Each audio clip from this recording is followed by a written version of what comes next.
All right, welcome back to another episode of Lounge 11 with Femi and Samko. Today is going to be a really interesting one. I can tell you that much. We have some really special people in the lounge today. But before I introduce them, Samko, I just want to, how you doing, man? I'm doing great, man. Looking forward to this episode. Just having these guys here You today. dragged some crazy people into the lounge, man. Yep. I just want to shout out to you. How's your week been? I know last time we were here, you were down with a little something. Doing much better now, man. But it's been a busy week still. So yeah. Yeah, and thanks for making the time. I know it's late on the other part of the world now. You're calling in from somewhere in Europe, enjoying your life. I love it. So thanks for accommodating. And I don't know if you know this, but I think today is our 30th episode since we started Lounge 11. Oh, so really? I congrats. actually didn't check.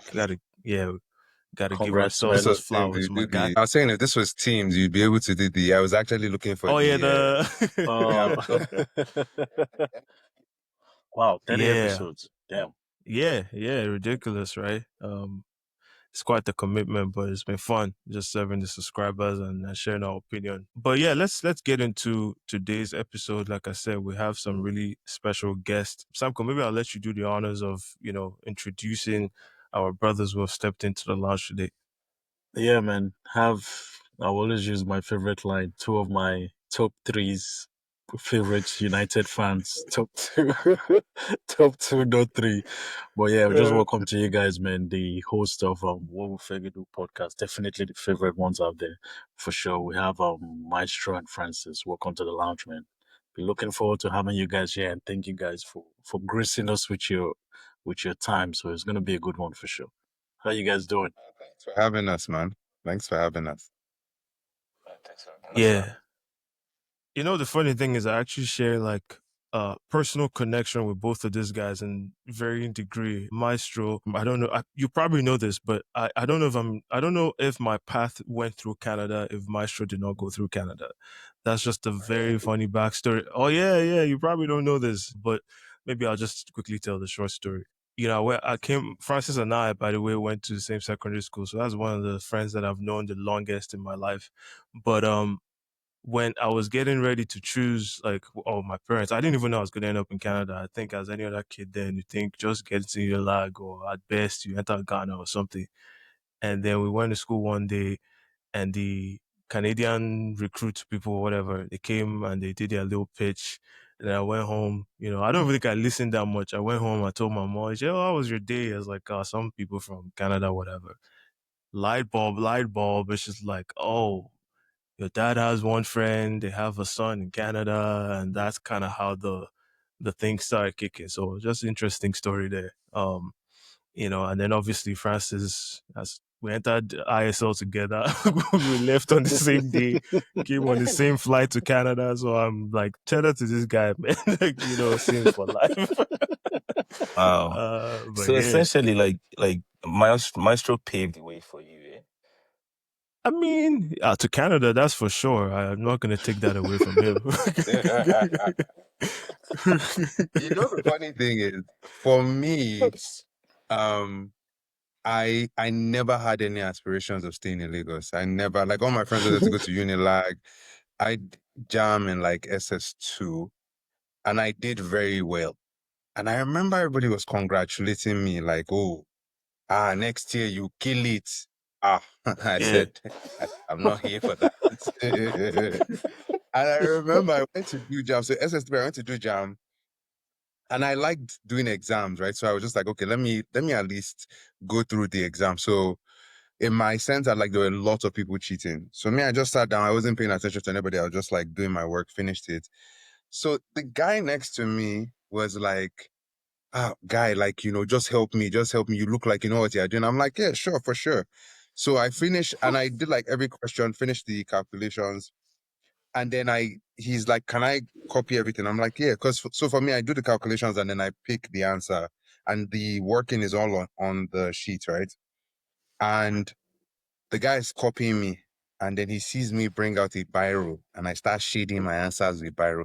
And this guy starts begging me, "Hey, Joe, please." Because I was just determined that I'll do the exam but my results is not coming out, and I'm not going to university in Nigeria. Because I knew, based on the way they were talking the year before, that, oh, you did well, what's possible? So, true to form, my result never came out. As it turns out, they canceled the results for my entire like center anyway. And then so I ended up doing what's it called? SATs initially, but Popsy was like, yeah, he doesn't want me to go to Yankee. I mean, I just wanted to live. That was the life I wanted to live, man. I wanted to live a Yankee boy life. That was the dream I had. So Canada was even like, okay, I don't want to go to England. He doesn't want me to go to Yankee, and I even had a scholarship. So So it let's was like, settle for Canada. Yeah. Well, I'm glad you messed up that exam just so that we could end up here today. And It Francis, turned you're in out this well. boat too because we came together. You know what I'm saying? We came to Canada together. So Yeah, I to be honest, I don't even remember how it worked out for me, but I think my dad had a family friend as well, Mr. I can't remember his name, Eniola Dikpetu or something. They went yeah. to Windsor. Yeah, my dad is my dad's friend. Oh, Oh, Yeah, really? okay. so Oh, that was the connection, and that's the only family friend I had in Windsor. And Yeah. yeah, he kept on. I was going to go to Ghana just like my brother. But the guy advised my dad that, look at Canada, it can be an option. And then we just pursued it. And funny enough, we were in diploma at that time. And Yeah. randomly, we just talked about it and we're like, oh, yeah, you too, you're trying to run Canada. Me too, I'm trying Yeah. to run Canada. And you are trying to run Windsor. And yeah, it just worked out. It just worked out that way. Yeah, Yeah. man. Yeah, cool, man. Yeah, full circle moment for sure. Thank you guys for coming in. Another thing is you guys are, you guys know this because I've shared this actually. When the Spotify rap thing comes out, you guys are definitely one of my favorite podcasts. What Would Fergie Do? I know we only have two of you here today. Unfortunately, Jibo couldn't join us, but you guys definitely were, the podcast that I enjoyed listening to, even though you guys were the ups. But I, wa- I wanted us to start. I wanted us to start there, right? Like the idea. First of all, the name I thought was one of the best things about the podcast because it's really catchy. You're wondering how the hell did they even come up with a name like "What Would Fergie Do?" So we'll start with the origin story of "What Would Fergie Do." Any one of you guys can take it. Maestro, go first. So Yeah, I it's gonna think be I a think crazy it's one episode. of those things where you constantly have conversations, right, about things that are going on. You might have a group chat and you're just talking about things.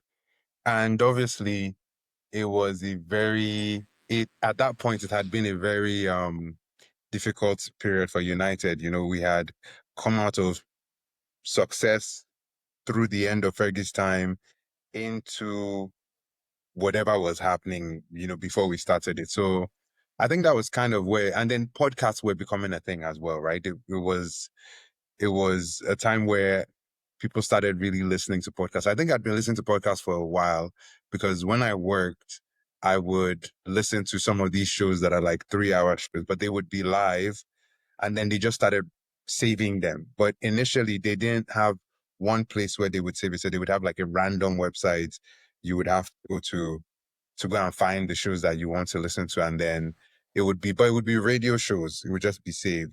And so I think that was where some of the ideas came. And then I think I came up with What Would Fergie Do, the name. Francis, I don't know if you remember, but I feel No, I like that don't. was a theme about like, how do we get back to where we need to be?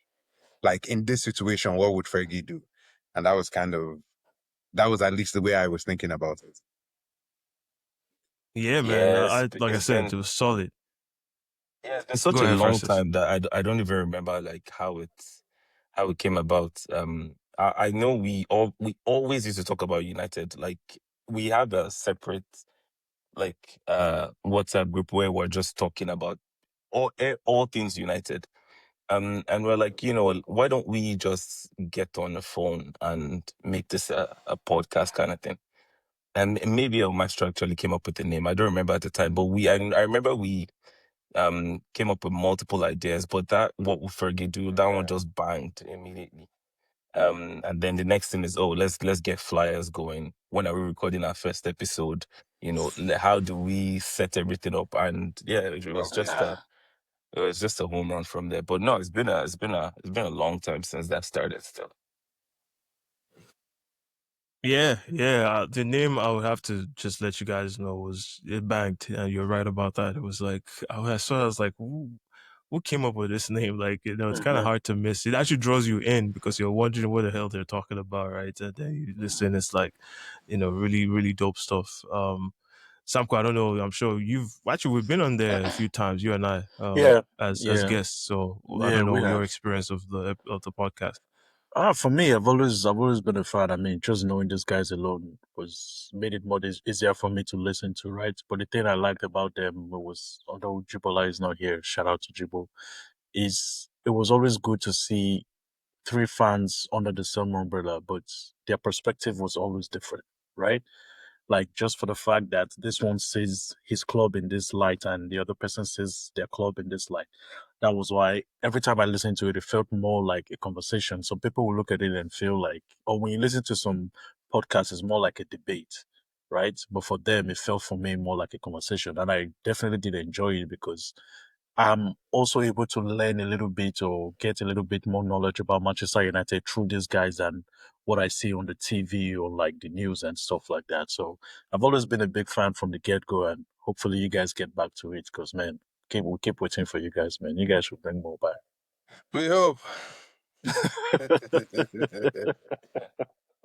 Yeah, I also don't think I'm a United owner today if I didn't get to hear from the fans who really support it. uh, but yeah, no, great to have you guys. I think it's funny hearing the origin story of what Would Fergie Do because a lot of that I think Samko and I could resonate with very strongly. It's just guys just catching up, talking about the teams that they support and the sport that they love. So pretty cool. I guess we could jump right into it, right? Just kind of how things are panning out. Normally we get the United story, how you guys got involved, but I've known you guys so long that yeah, I know Francis. I've known Francis since high school, a United fan through and through, Maestro as well. So maybe we'll skip all the origin stories and just talk about, as you've talked about what would Fergie do and navigating what appeared to be, downtimes right after he left. What has been your favorite period as when Fergie was there and then maybe post Fergie since as United fans? When Fergie was there, man, every season was a season to look forward to, man. Because we were bullying guys. Like we like when the season is starting, yeah, you're already thinking about the end, what trophy you're going to win. So that was the exciting part. And then you're looking forward to transfer window because you're most likely going to get the best player from the next club, right? So um it was fun times, man. Like it was a period where you're happy to talk about Manchester United. Like there was no negative, conversation surrounding United. Maybe because there was no social media at the time. Um, there was social media, but it wasn't as big as it is now. So everything you talk about is mainly what you see on TV.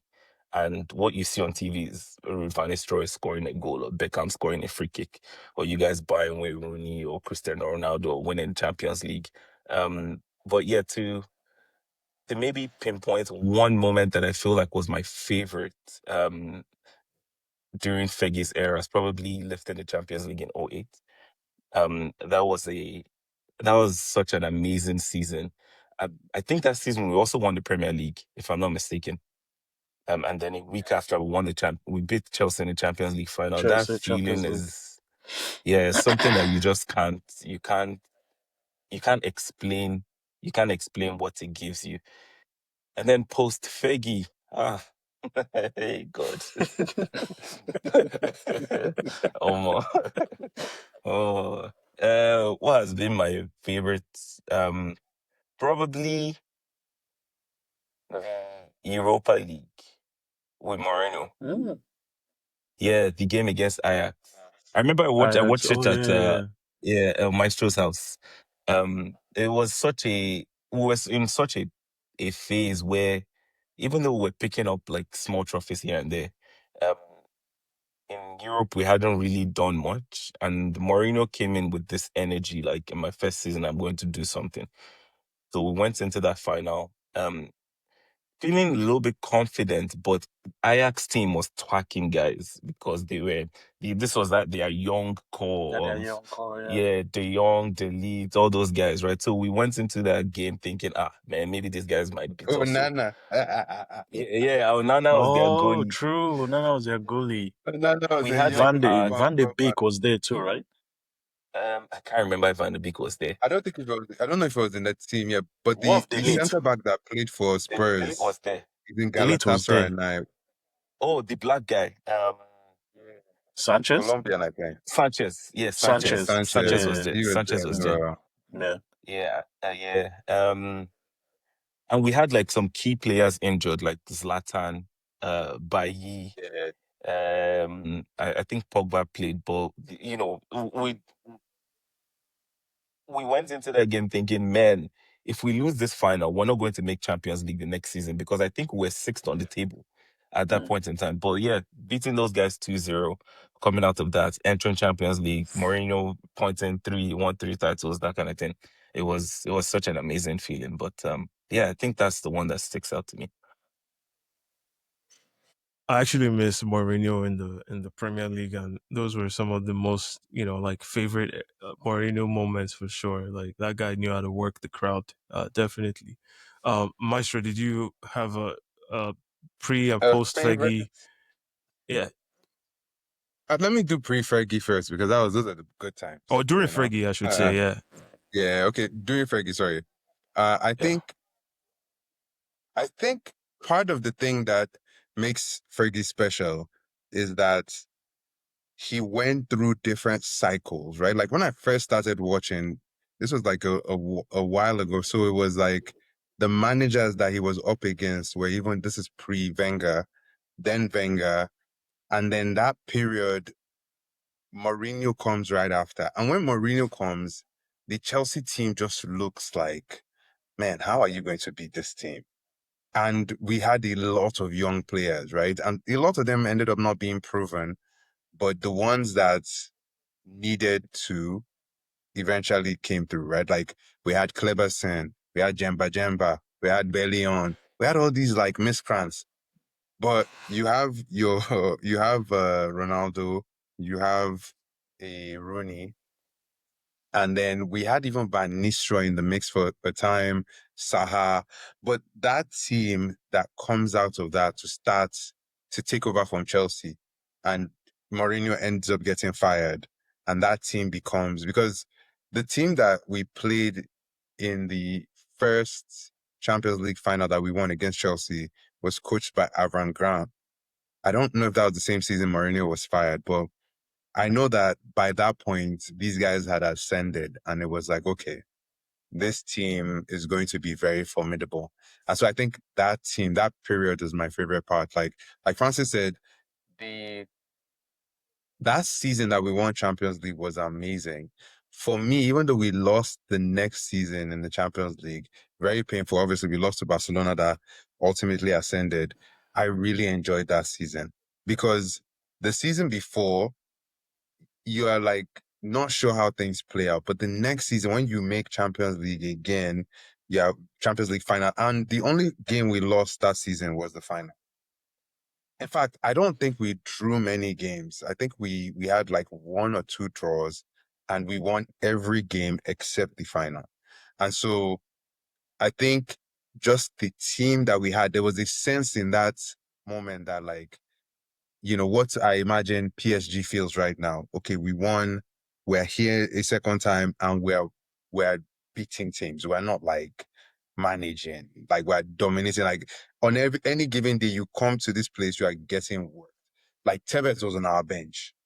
That kind of vibe where like Tevez is coming in on for Rooney as a sub, and it's just like, what world am I in? Like Scholes, Carrick, Owen Hargreaves in midfield. Hargreaves is on the bench. Like it was a formidable team, man. Darren Fletcher, like even the bench was solid. Like we had Gabriel Hines and Evra at left back.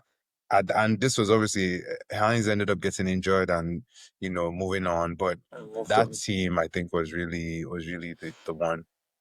Post Fergie, it was tough. Bro, it's tough.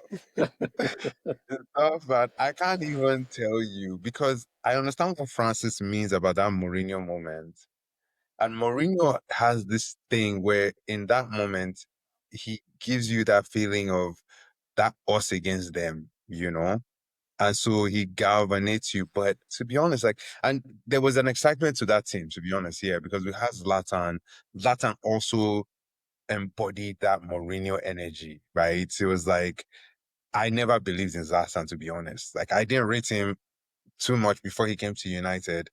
And so when he would do these things and score and just say Lion, and everybody would say Lion, I was just like, okay, guys. For me, I don't know that I enjoyed it as much, even though I felt like, okay, that team could build on that moment. But I think it's been really tough. Like we've won some trophies, but ultimately it hasn't felt like we are contenders. And I think I never want to discount what winning trophies mean because in the time where we weren't winning like a Premier League or contending, that still matters. But I think because we haven't contended as much, it's I don't know that I can pick out too many fun seasons where I'm like, wow, this was great, or where I didn't have a bitter sweet feeling at the end of it. Right. Because I don't think the teams themselves ever really gave me the feeling that this thing is going to be sustainable like that. Right. Thanks to both of you for sharing those stories. I'm almost irritated all over again because it's just reminded how good United were in those days. Especially in the Fergie era, they were just almost unbeatable. Especially, you know, um, later on when Arsenal we couldn't even get anywhere close to them. So full credit to Fergie. So the good old days. Yeah, yeah, yeah. I guess depends who you ask, eh? um, but nah, I don't want to put you guys on the spot, but definitely on behalf of a lot of your listeners, we would love to see, what Would Fergie Do come back on air and catch some of our favorite guys. It almost felt like you were creeping in on the United, like the ops. You could hear, oh, this is what they're really, really thinking that they wouldn't say in the group chat. So I Yeah. definitely enjoyed listening to it. So wishing you guys would give us, another season, another episode. But, thanks for sharing the story. Let's jump into the games, right? Like, just kind of moving on from that and discussing some of the games that happened. It almost feels like a long time now. But since we're on the United segment, we'll maybe start there. The last week you guys came back after what felt like a long break off of football and you were home to Leeds. You guys actually went last at the end of the week. So that was, what is it, 24 games, 24 days between games. I think Chelsea had dropped points before. And if I remember correct, no, I think Liverpool won, right, going into that game. Yeah. Did they?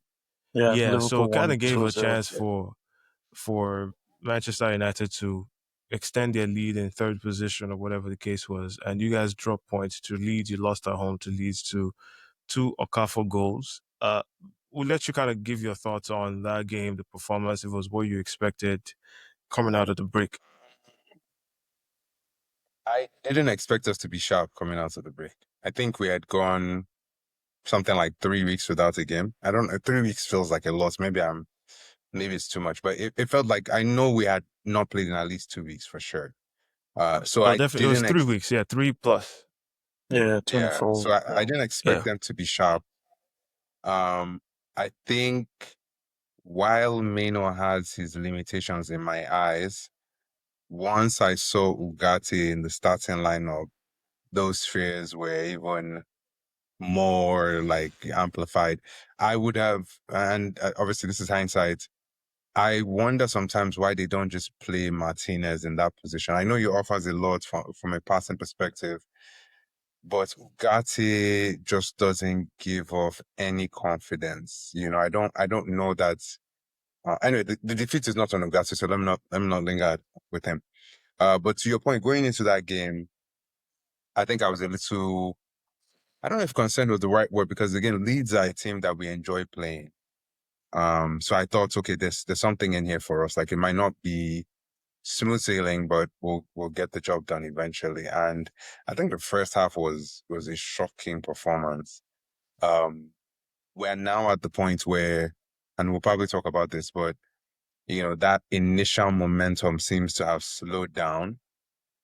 And this is kind of where you're looking at Carrick now and you're saying, okay, the initial good vibes, the initial bounce might not be there anymore. Like, what do you have for us now? Right. Um, I don't think the team, aside from Ugarte, was the only one that like I looked at and I said, okay, maybe this would be a problem. I wasn't mad with like the attacking team, but I just thought there wasn't the first half. I was shocked. Like again, it's Leeds, but they are fighting for their lives essentially. Like how can they play you out of the park so much? And you then look at the second half and you say, okay, where was that performance, especially with 10 men? So yeah, that part of it. This is going to be interesting going into the end of the season, just seeing where the sense of urgency, if we can recreate that going forward. I don't know.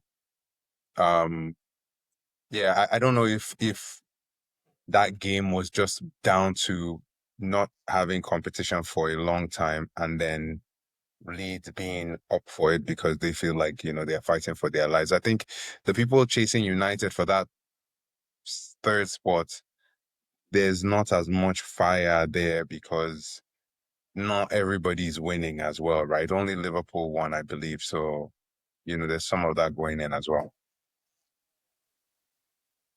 Yeah, I actually think United are probably still going to finish third. I called that a few weeks ago, and I think I'm going to stick to that. But going into this game, I actually thought I didn't expect you guys to lose. I'll be honest, but I thought you guys were going to drop points. So seeing the loss at home was a bit surprising to me. And the reason I thought you were going to drop points is probably everything you just shared, right? The extended break can not really always be a good thing, especially a break of 3 weeks and some change. It's always difficult, and you're going against a team that is very hungry, to escape relegation. Because it looks like down there they're just pulling each other. Like whoever wants to get it, they will just pull you down. So I think Leeds are not quite safe, and so they needed a result like that to kind of keep a buffer. So it always felt like a tricky game. But Francis, I don't know, what were your thoughts about the game?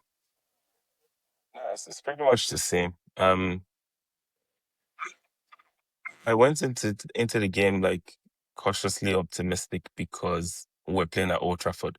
So I thought, that momentum of the fans behind our back would um push us over the edge. But I had at the back of my mind that long layoff that United had. I knew it was always going to creep into United. Like United is at a stage where they can't be away from the field for too long, and they cannot play back-to-back games.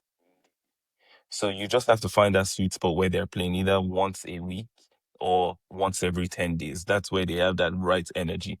But if it's more than 10 days, they start up very slow. If it's less than 7 days, they start off very lethargic. Like they need a pick me up, or they need to concede first before they come out to fight. But yeah, I think even from the off, once the whistle went, you could tell that Leeds wanted it more. Like the second balls, like the fight, everything. United was just second to everything, and you could just tell this was going to be the theme of the game. This is where I was hoping that Michael Carrick would, make some changes at halftime, or you know, put himself in a stronger position to actually win this job permanently. But to be honest with you, and maybe this is me deviating or going somewhere else. He has not been impressing me. One thing I wanted to point out is wise, United's form is actually very bad now. In the past 4 games, we've only gotten 4 points. And it seems like it's very euphoric that United they're in third position now, but to me, it's really trending downwards. And if when we don't take it seriously, I think Aston Villa and Liverpool will actually overthrow United from that position and would probably end up being fifth. So that third, fourth position is actually not sure because Liverpool, in as much as they have an off game here, or they can actually win games. Aston Villa, Aston Villa is the kind of team that I feel like they're not playing EPL, but they end up playing. You go to the table, you see them rising, but I never realized that they played a game over the weekend, right? I don't know how to explain it. Now they're on 50, they have 55 points with us. Liverpool, I think, is maybe 54 or 53. And there's Chelsea that 52. is in Yeah. 52, and then Chelsea is a little bit further down. But this season gives Aston Villa, this game week gives Aston Villa and Liverpool a hand, because Chelsea and United are playing each other, right? But yeah, What the hand is game, that? the game, both one person is going to drop points. One person. We know who's dropping points now. Come on. Either or, right? It still gives Villa no, not Villa. Yeah, Villa and Liverpool that edge. Liverpool. Yeah, over Chelsea and probably Manchester United. So that's just to wrap it up. I think our form is trending downwards. And if care is not taken, that third spot is really up for grabs. Yeah, I don't know. Fred, Samko, what do you think? Because I know when I said they were third, you called me out that I should look at the fixtures and maybe it's playing out the way you've seen. But when I look at it, I see Villa, they have a very healthy distraction. I think they have the fallback option of the UEFA Cup or Europa Cup, whatever it's called now.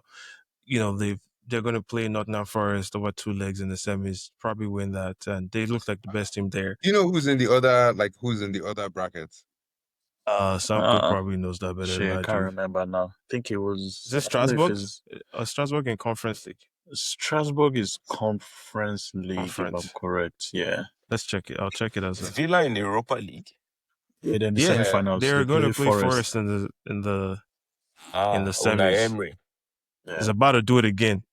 Yeah. So is it Betty? Who is BRA? I don't know what these Betis. teams are.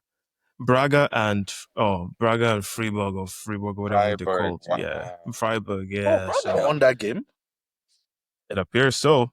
4-2. Shit. So wait though, if Aston Villa wins, then 6 teams can go to Champions League.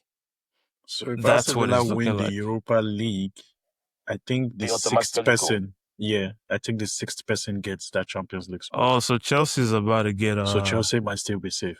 Oh if Aston man, Villa go to win. Yeah. Really?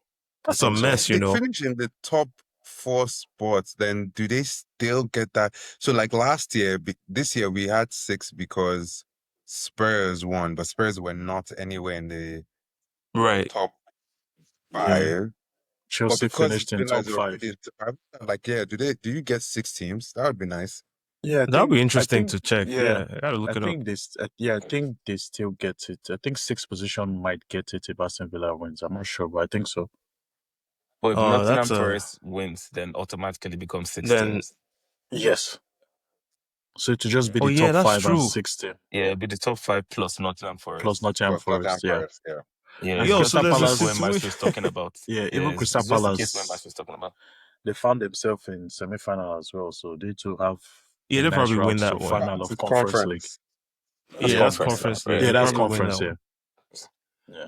You know, it's interesting. Forest could win the Europa Cup and end up in relegation. They'll be playing from Champions Division League 1, next year. We're playing Champions League from the Championship. But anyway, just to get back on track. So Samka, I was asking you, your thoughts on it because you are anti-United finishing top 4. I don't know if you've changed your stance on that. Nah, me being anti-United finishing top 4 is for personal reasons. We all know why. So I have some money on the line for that one. So that's my own personal problem.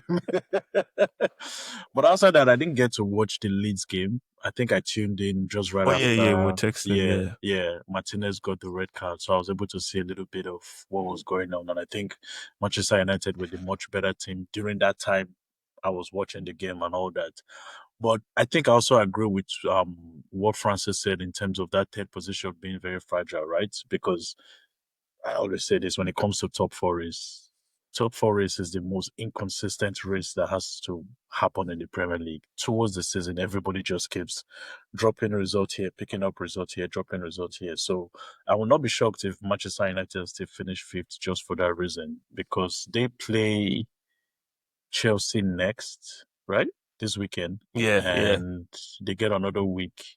Even the likes of Aston Villa get the week off next week as well, because there's no Champions League next week. So they will have another break to be able to, get themselves up to speed to play whoever it is they have to play. I think out of all of them, Liverpool has the toughest fixtures leading to the end of the season, I think. So in terms of them making Champions League, I don't think United have anything to worry about. I think Champions League is pretty much set for them already. It would have helped if they had won their game, especially against Leeds, because I think that would have given them a 10-point buffer up against Chelsea, which would make them pretty much very, very comfortable.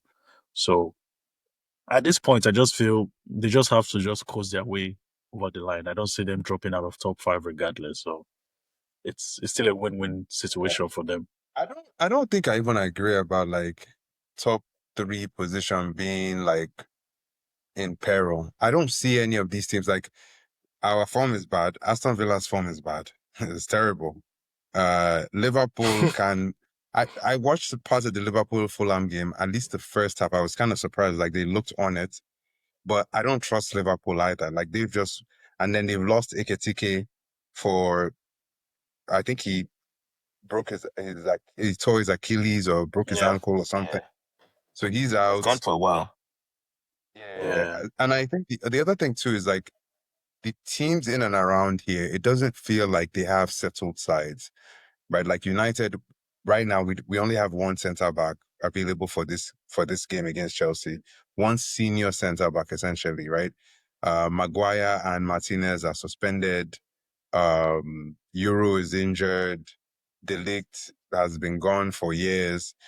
So, you look at Chelsea, do you know what Chelsea side is really starting? Like, and who is their best 11? Aston Villa, like between playing in 2 competitions, and then Liverpool as well. So I actually think the end of the season for me is more about assessing Carrick than it is about will we make Champions League. I think we'll finish 3rd, but it's more what is this manager going to do to get us to the end of the season? Because if he gets 3rd, but we limp to the final line, I don't think there's any chance to give him the job, right? I think the more we look like we're struggling and coming back to earth, especially with the experience we had with Ole, where Ole won 10 in a row, and then they gave him the contract, and then he didn't win a game after that till the end of the season. I think they're wary about stuff like that, and they know that the honeymoon period is not going to last. So this period for me is more about Carrick than it is about like we finish in Champions League spots. Yeah. I want to touch on something I think at least 2 of you have mentioned. I don't know if Francis touched on it, but the red card, the Martinez red card, I think is one that across fans, even rival fans, we look at that and like, what the hell was that? When I saw it, honestly, I was like, that's crazy. What did you guys make of the decision? I know some of you have shared it on the chat, but just for the purpose of our conversation, when you saw that red card, or when you saw the referee get called to the monitor, what were you thinking? Outrageous, man. And the thing that even pisses me off more is there are some calls that happened in that game, or some incidents that happened in that game that I thought the referee could have stepped into. Like the first goal, for example, where Calvert-Lewin like clearly hands this guy on his face, Lenny Euro. This guy didn't blow, he didn't do anything, like no conversation with VAR. That I thought that was a clear foul, and that should have taken the goal away, but nothing happened. But then even the incident that led to Martinez's red card, that same guy, Calvert-Lewin, actually hits Martinez on the face first. And as this guy is landing, I think he tries to pull him and then realizes that he's touching his hair and immediately releases it. He touched his hair. That's for sure. But then I think the rule says there needs to be some form of violent conduct when you're Yeah. pulling somebody or touching the person's head. And in my head, there was no violent conduct in any way, shape, or form. That same referee, I think, or was part of the refereeing team against for Man Man City City. versus I think It was Everton or so. Everton. Yeah. And they pulled Semenyo's Semenyo's head. hair. Yeah. VAR didn't do anything. It's quite annoying because in the past 2 to 3 games, like a lot of calls have gone against United. Clearly, the Ahmad penalty, I thought Yeah. against Bournemouth away, I thought that was a clear penalty. And if we had gotten that penalty, it would have been 2-0 or 2-0, and I think it's game over. But that whole changes the whole dynamic of the game. These guys equalize. We score again, they equalize. It leads to Maguire's red card. So there's just been some I feel like it is becoming very targeted at United because it makes no sense. They even extended Maguire's red ban by an extra game because of violent conduct. No, he said He something wrong said to the ref, something. That stuff made but no they asked sense. the ref. The ref said he wasn't sure what he said, but this is what he thinks Maguire said. And Maguire was saying, no, I didn't say that, but they ended up giving him the 10. So I don't know, man. These guys need to step up. I'm tired of talking about VR, to be honest. Yeah, Maestro. I think like you said, it's embarrassing, right? It's very embarrassing to me. And I think the league as a whole should be embarrassed. Not just because it's United, but because the thing that like blows my mind about that call isn't just the call itself. It's that VAR flagged it. Like the ref didn't notice it. The ref didn't say anything. Once they Yeah. call it, we know how this goes. Like the ref is not going to go there, and it's not like a penalty where you can say it's like they've told you violent conduct has happened. They've sent you there. You've seen the like. But for me, it's that clear and obvious mistake. Like when we talk about violent conduct, is that what we're talking about? And you again, if you're at VAR, you're looking at that, you're understanding that like millions of fans are watching this, millions of people are watching this, and you still make that decision. And then they double down on the wrong decision with suspending Maguire further. Like, and Francis has already kind of explained everything that happened. So for me, it just feels like there's a tone deaf element to this. And I think it's easy to, being a referee is a thankless job. But at the end of the day, I feel like the standards are getting worse, right? Like even some of the like you see some of the people who are supposed to be the best refs, when you hear that they are the ones officiating your game, and like, okay, what's this guy like? What problems are you going to give us in this game, right? So for me, I look at that and I just think, there has to be some level of common sense with some of the applications of these rules. Like they pick and choose when they want to allow some discretion, but then in this situation, you're trying to convince me that that is violent conduct. So yeah, I don't think it makes sense, and I don't think it paints them in a good light at all.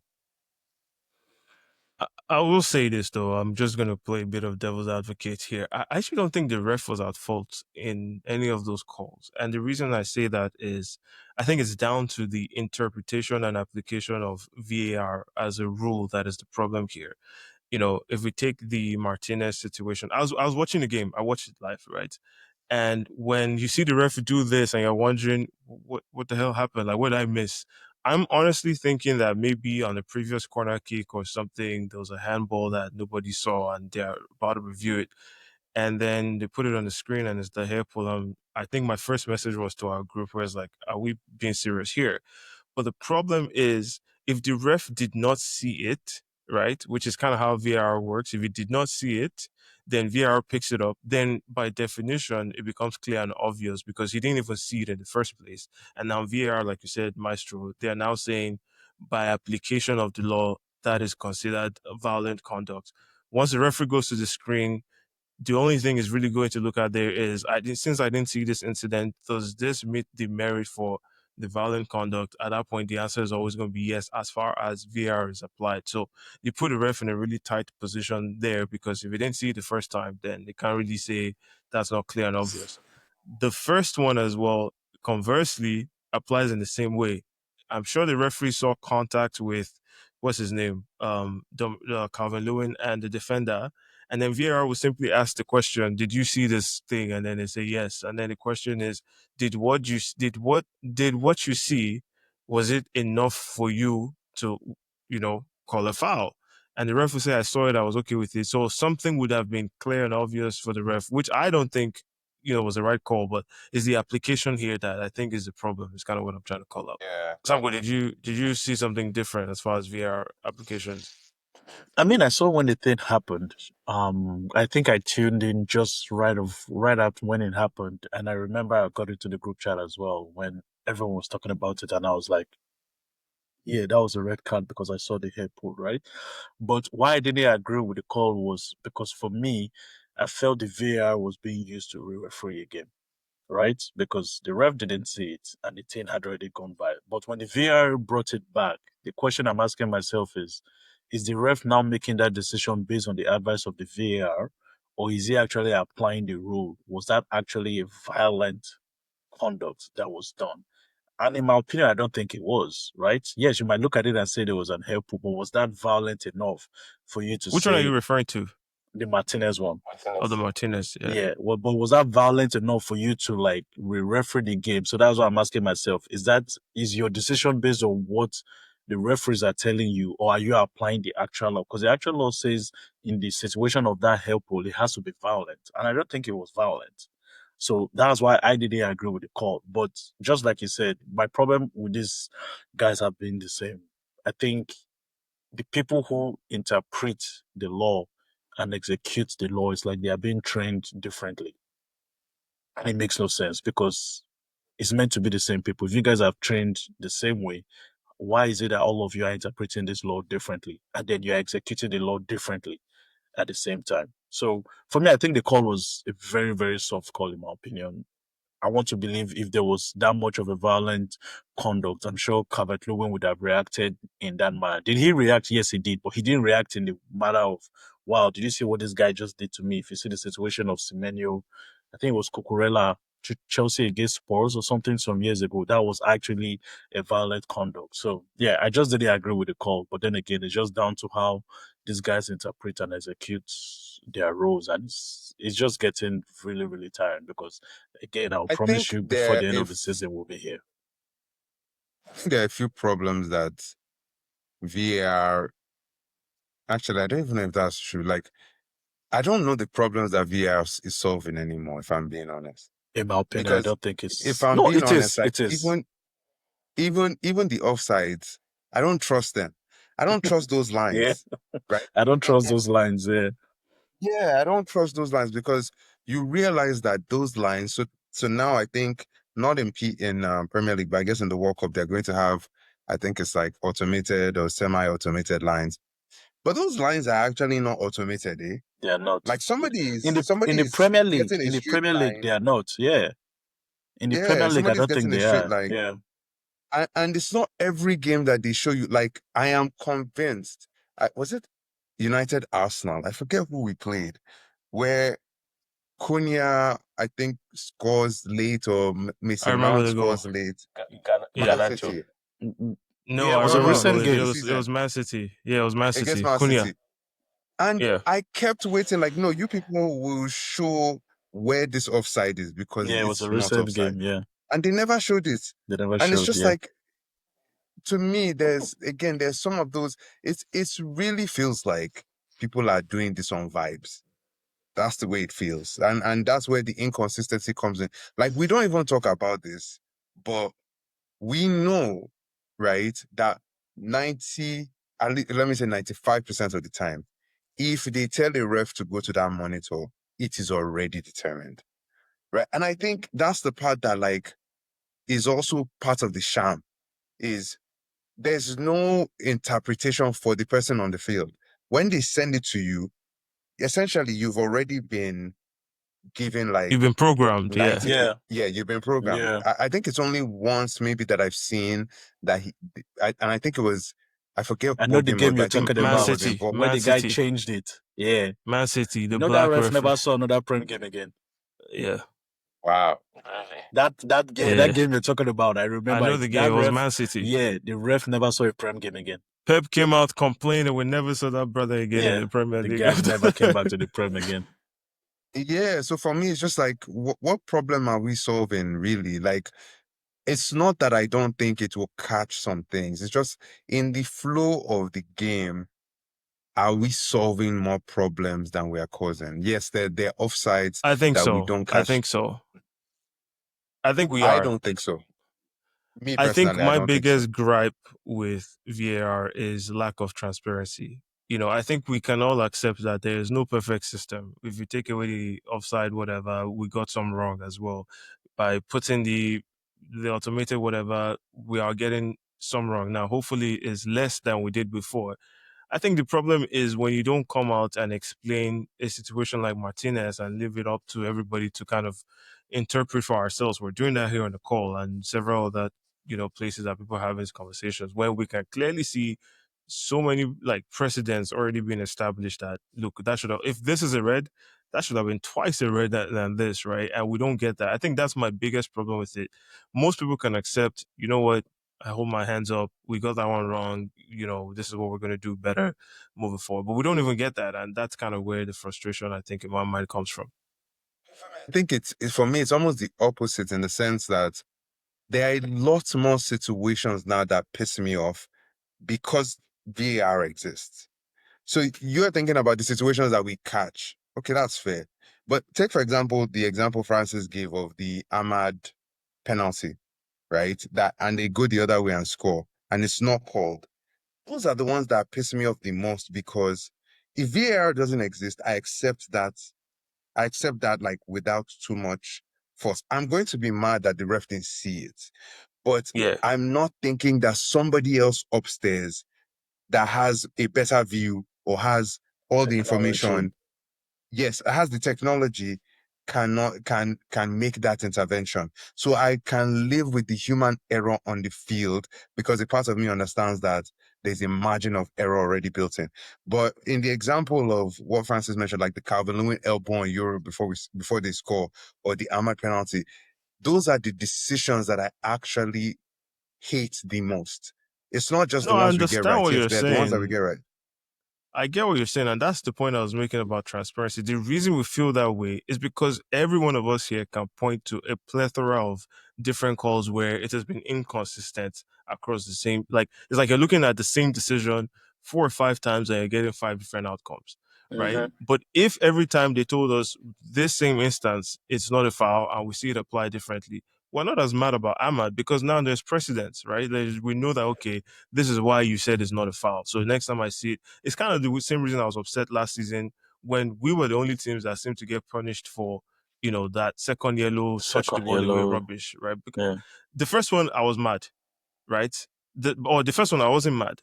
By the second time, I was actually mad at Trossard because I'm like, oh, they've set a precedent. We already know this should be a second yellow, so I cannot defend you. But then where I get really upset is I then look at other like instances where it's like, oh, wait a minute, no one else seems to get punished for this. That is where I get mad. I can accept it if this is precedent. Like, okay, you know what, Ahmad, maybe you're saying not contact, not enough. Let that just be true across Yeah, the across board. the board. But if it's not, then I'm going to get upset, right? So that's where I'm coming from, where it's like, statistically, there is an argument that can be made that 90 something percent of the calls are correct by the letter of the law.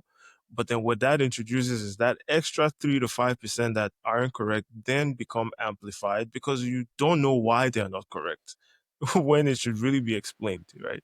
So that's what I'm calling out. Yeah, I don't want to make this a VR segment, so I'll just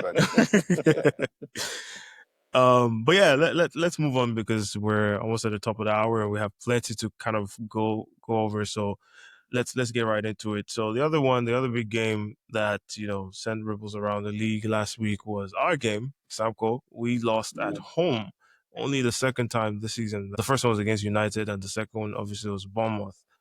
that was not a good game. That was not a good result, Mhm. actually, in Yeah. the title run. So I'll give you the first pass. What were your thoughts? Yeah, like you said, it wasn't a good game. It's funny, we spoke before the game and I said I see us dropping points in two different games between before that game and the end of the season. And Bournemouth And was that one of was those one of them. games Yeah, you said that I so. said I feel we're gonna drop points in. When the lineup came out, remember we messaged we messaged each other and I was just like, if there is one attacking lineup I have hated from Mikel all season, has been the Martinelli, Noni, and Gyökeres attacking lineup. I just hate to see those three guys play together, especially in the Premier League. I don't think they suit each other. I don't think they are good for each other in the Premier League. So just watching the game, the way the first half went, I wasn't really surprised, to be honest. We were very, very slow in our build up, trying to even passing the ball around was a little bit difficult. Somehow we caught a lifeline with the penalty and stuff like that. In the second half, again, same thing. And then you're looking at the bench and you're like, okay, who can you bring on to change this situation? Maybe Trossard, maybe Easy. I was shocked he didn't even make any of the changes at halftime because I thought, based on the performances that we had seen in that first half, I didn't expect the likes of Kai to come out in the second half, maybe even like Subimendi and stuff like that. But somehow he stuck with them.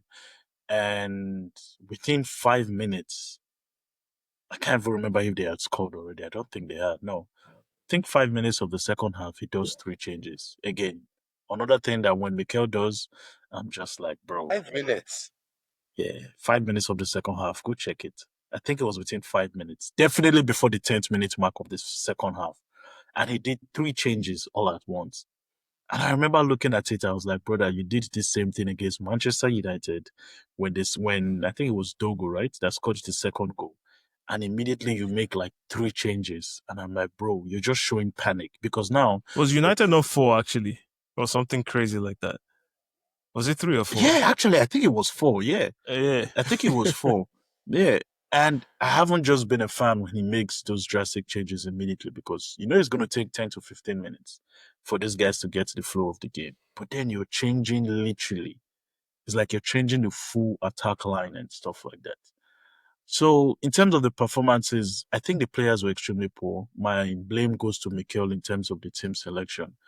But if we're keeping it a bulk, I was highly disappointed in the players and how they came out for that game. You knew how big of an occasion that game was. That was a game, if you had won that game, you would have found yourself 12 points ahead of Man City. And for you to play the way they played at home, I think that was the part I really did struggle to understand how they came up with those performances and stuff like that. But all in all, it was really, really disappointing. I was expecting a draw, definitely not a loss, but because um just right after the international break when I was in LA with you, remember we spoke about it and I said this running now is not really about the performances. I think we've gotten into the part of the season where it's a numbers game. And when you look at the amount of points we needed to win the game, if I remember it was 16, which means we had margin of error of 5 points, which is lose one game, draw one game. I wasn't expecting that loss to come that quickly. So literally, you're in the same situation now where you can afford only one more draw between now and the end of the season, but you have to win the remaining games. So we keep on time. Yeah, I don't know what match you're matching, but I was very, very disappointed. And I think we talked about it here on the pod, when we're recording.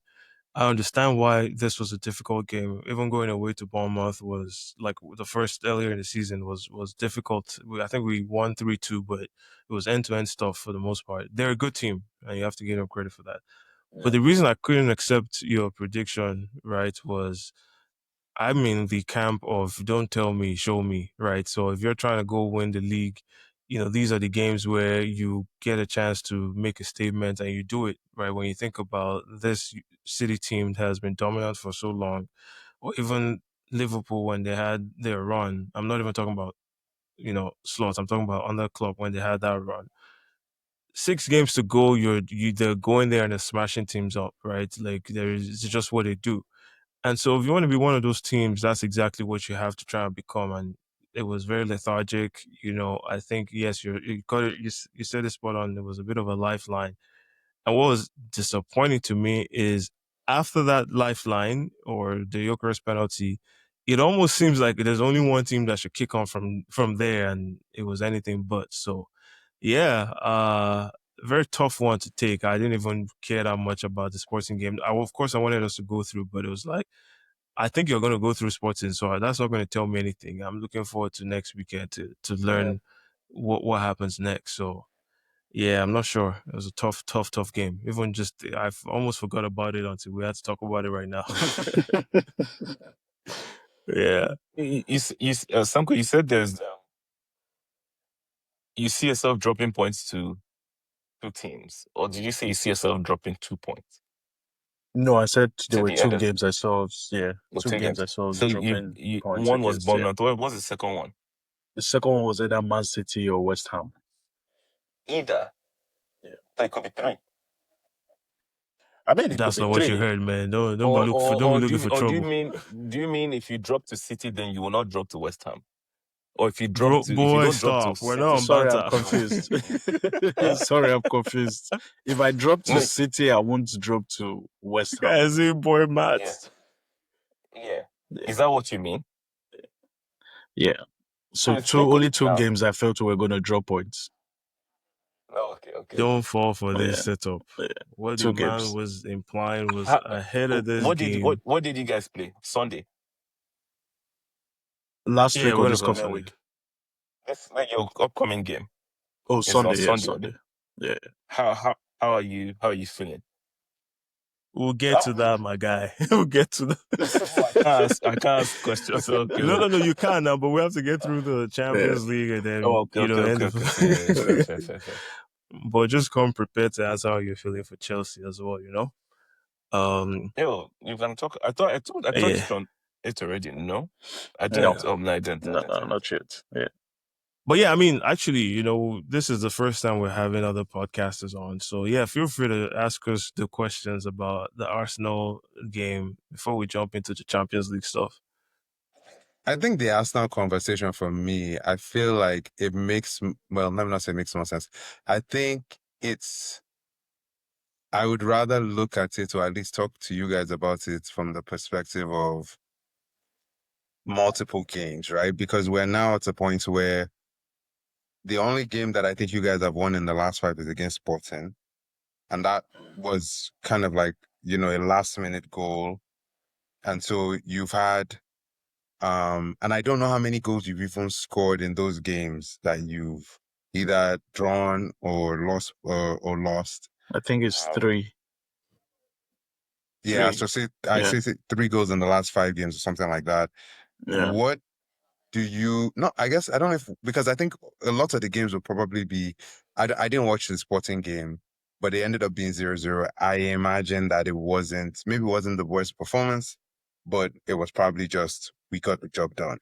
So I guess for you guys, like if you talk about, not just talk about the individual games, but for those 5 games, like, what do you guys see and how maybe do you see yourselves getting out of that enough to be able to face City? I don't know if that's jumping ahead, but like even just talk about like what you guys see from the 5 games, like the issues. Is it like lineups or it doesn't matter the lineup, it's always the same problems, I think for me, there's been a combination of issues. I think one that has happened to us in the last few weeks definitely has had to do with we've had injuries in certain key areas, especially when you think about like our strongest 11 or the people we have been very dependent on that have gotten us to this place. You're looking at both our both our full backs, which is the right and left back, have not been available for most of these games.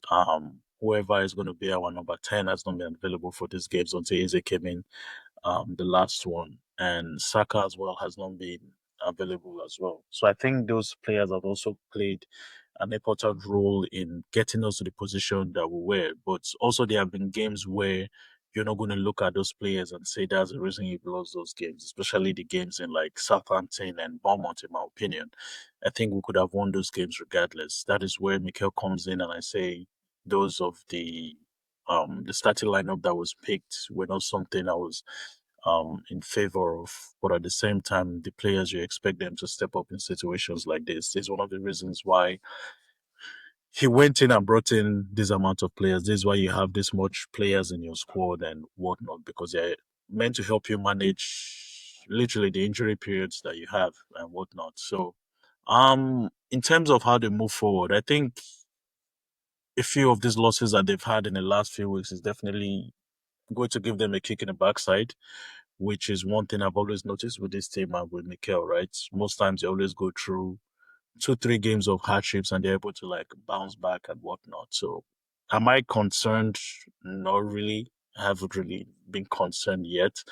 In terms of that of the league, like I said, we already have some cushion already, right? It's one of the reasons why you need those points because again, like I said, they give you a little bit of that margin of error. So in the league, I'm not concerned yet. Of all the games we've lost, the only one that has really, really, I would say we were outplayed was that of the Carabao Cup final in terms of how Pep just outmastered Mikel in that game. So yeah, for me, that's just how I've seen it so far. Yeah. Football is a crazy old game. It's kind of hard to, you know, contextualize at times because I was just looking at the table over the last 5 games in the league, the form table.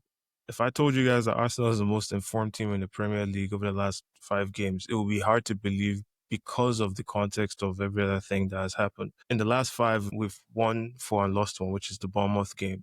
Right now, when you talk about the last few games that we've lost, of course, that includes getting knocked out of the FA Cup, getting, beaten in the final by Man City, and the most recent game that we lost against Bournemouth.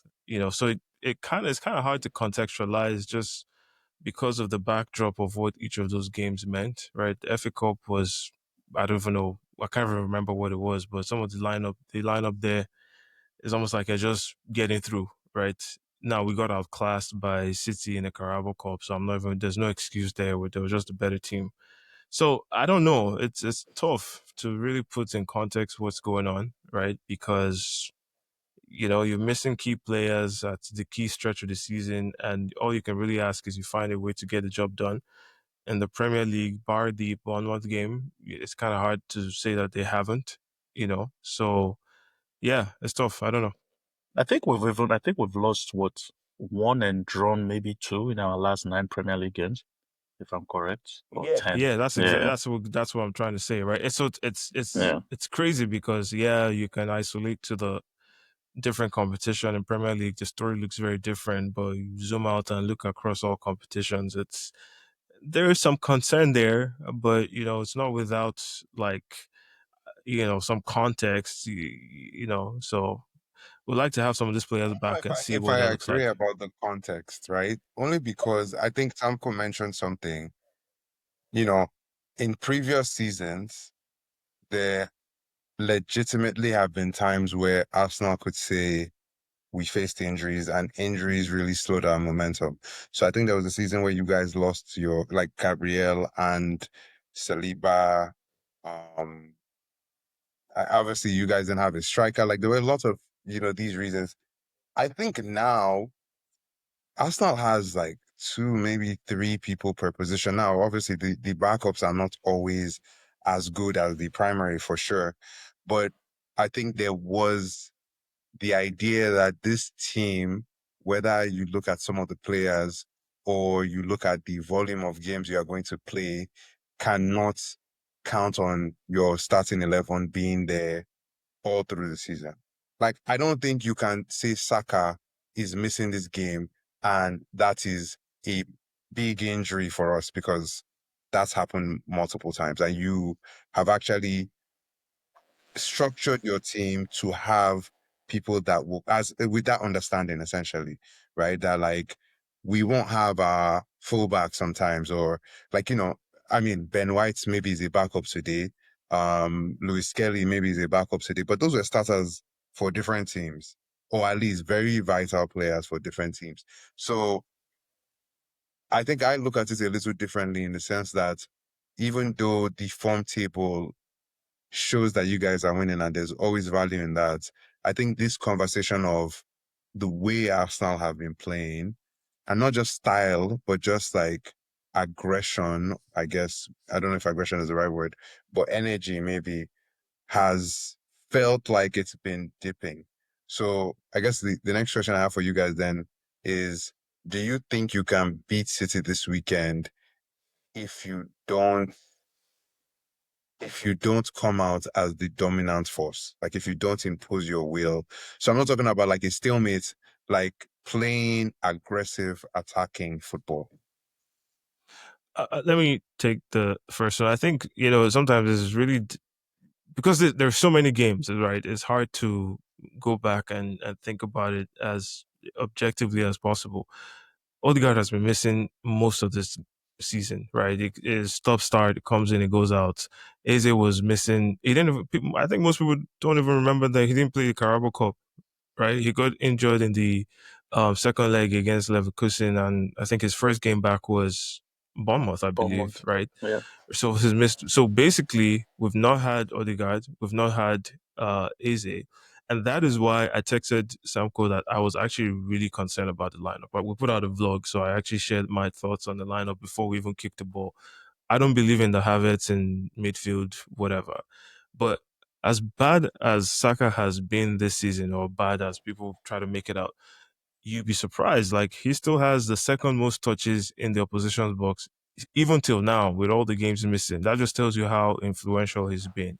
He is still top 6 in terms of chances created, right? The only reason I think Rice is number 1 for Arsenal is because Saka has missed all these games.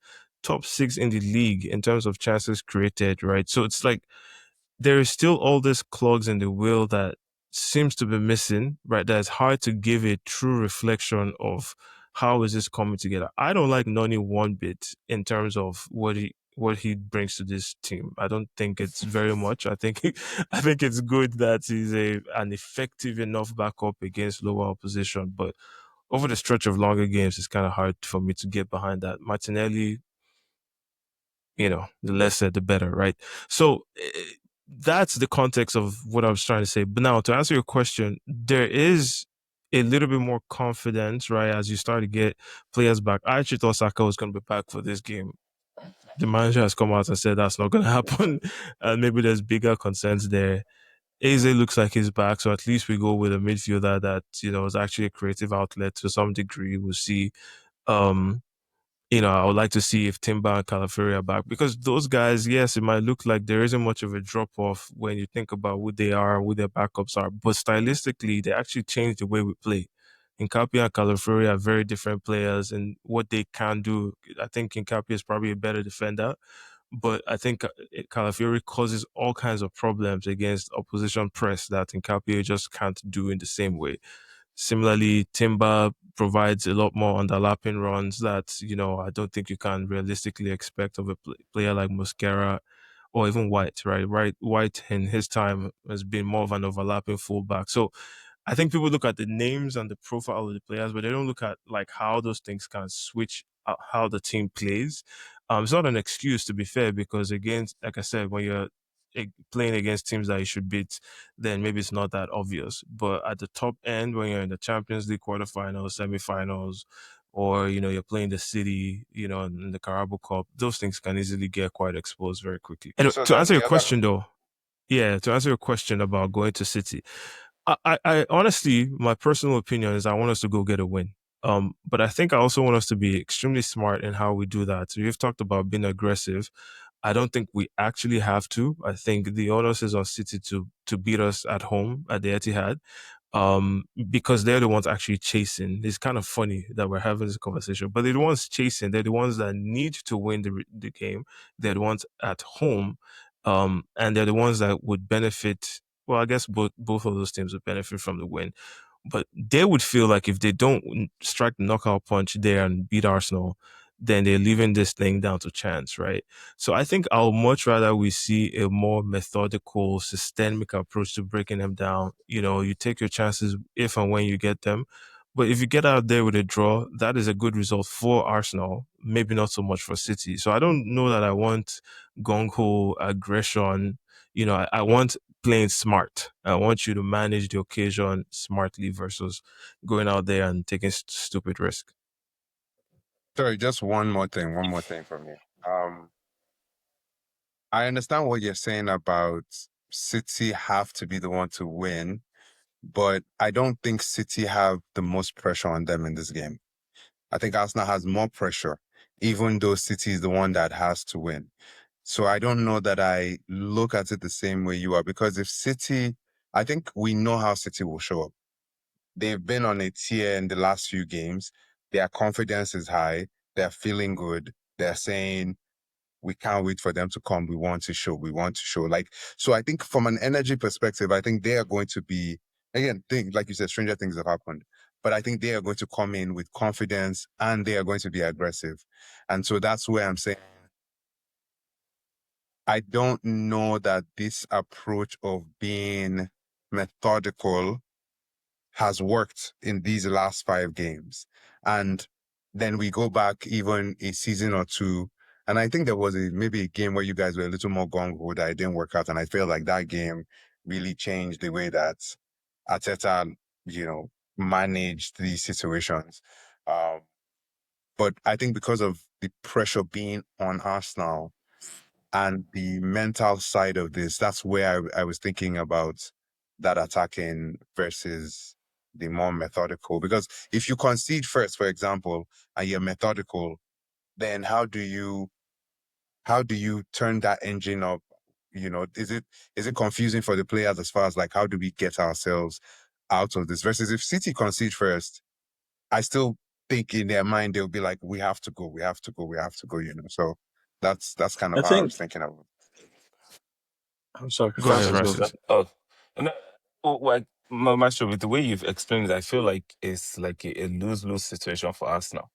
If if they're, they come out guns blazing and attacking and they lose the game, you go back to Arteta and say, yo, why didn't you secure this team or this defense in a way that, we could leave here with at least 8 points or 3 points?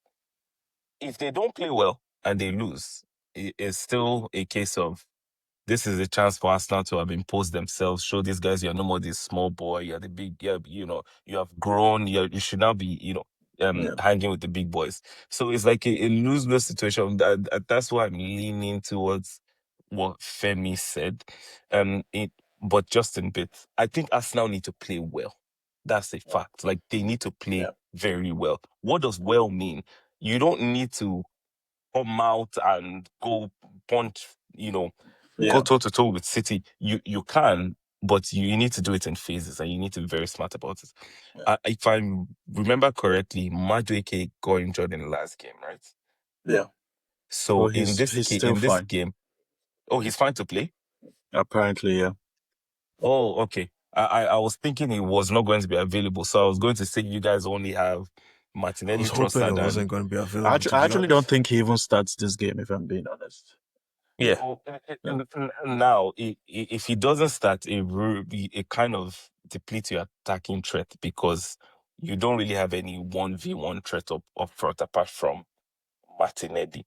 So I think if I Martinelli was, is the one that starts on the right. That yeah, I texted you apart from about that today.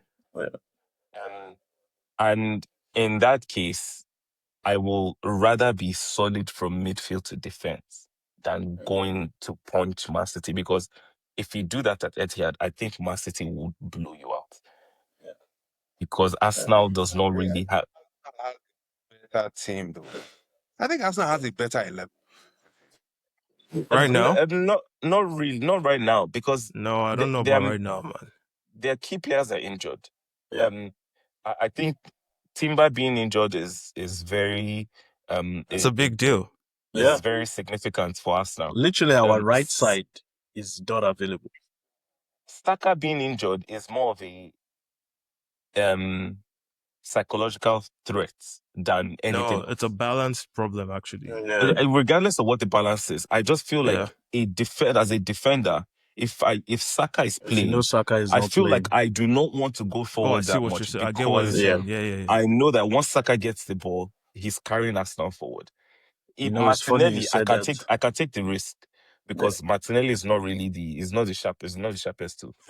I know that if anything, e- again, I've said this now, Martinelli can go and score tomorrow. That's just the way things shit works, but right? But if Martinelli has the ball, I feel like either someone else behind can help me cover while I track back, or he might not be the smartest person to make the best decision.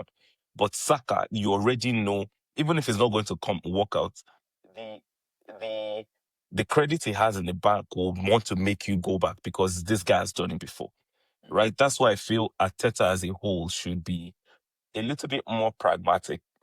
If they lose, it is what it is, but he needs to be smart in the way he plays. Yeah, Yeah, I let don't me think I just get add. this.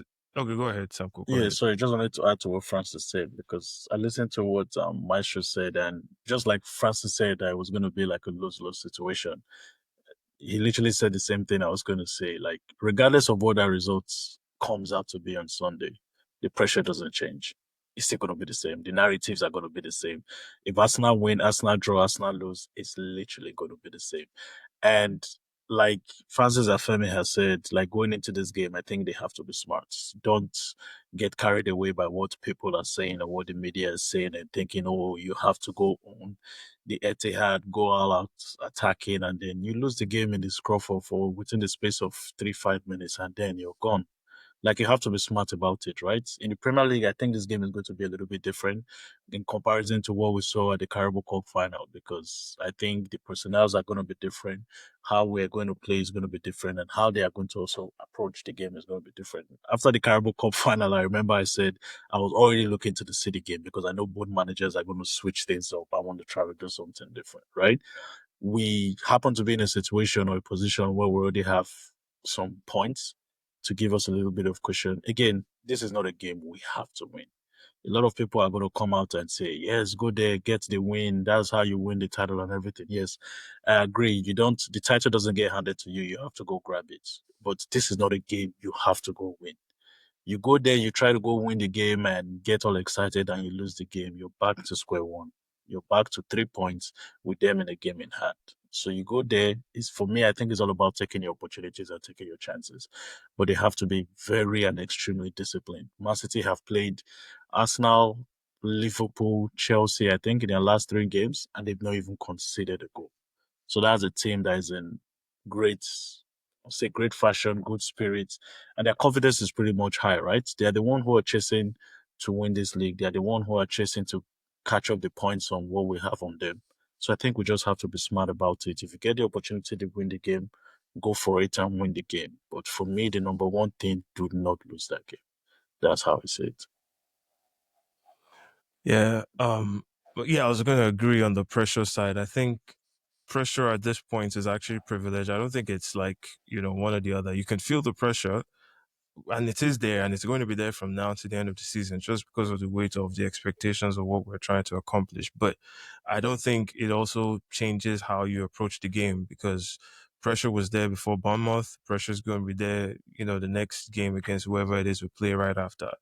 Um, I think it is also easy to get caught up in everything else that is going on. These two teams have been actually very, very, they've cancelled each other out, right? If you discount the Carabao Cup, which obviously is tough to do because it's the most recent one. You talked about, we went there 2 years ago, whatever. If I told you that in the league, in the last 6 attempts, we haven't lost to them, that might sound like a crazy stat, but that is the truth, right? Because these two teams just I, now, I believe that. That's why I said I think Arsenal is the better team, right? Sorry, finish what you're saying.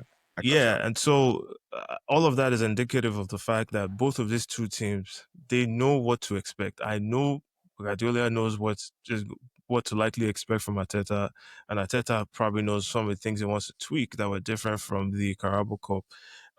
And the indication suggests that they'll probably likely cancel each other out, except for you find somebody slips up somewhere, and so you and as an Arsenal team do not want to be the one to slip up away at the Etihad. If you're at home if we're at home at the Emirates, I'm feeling a little bit different about this.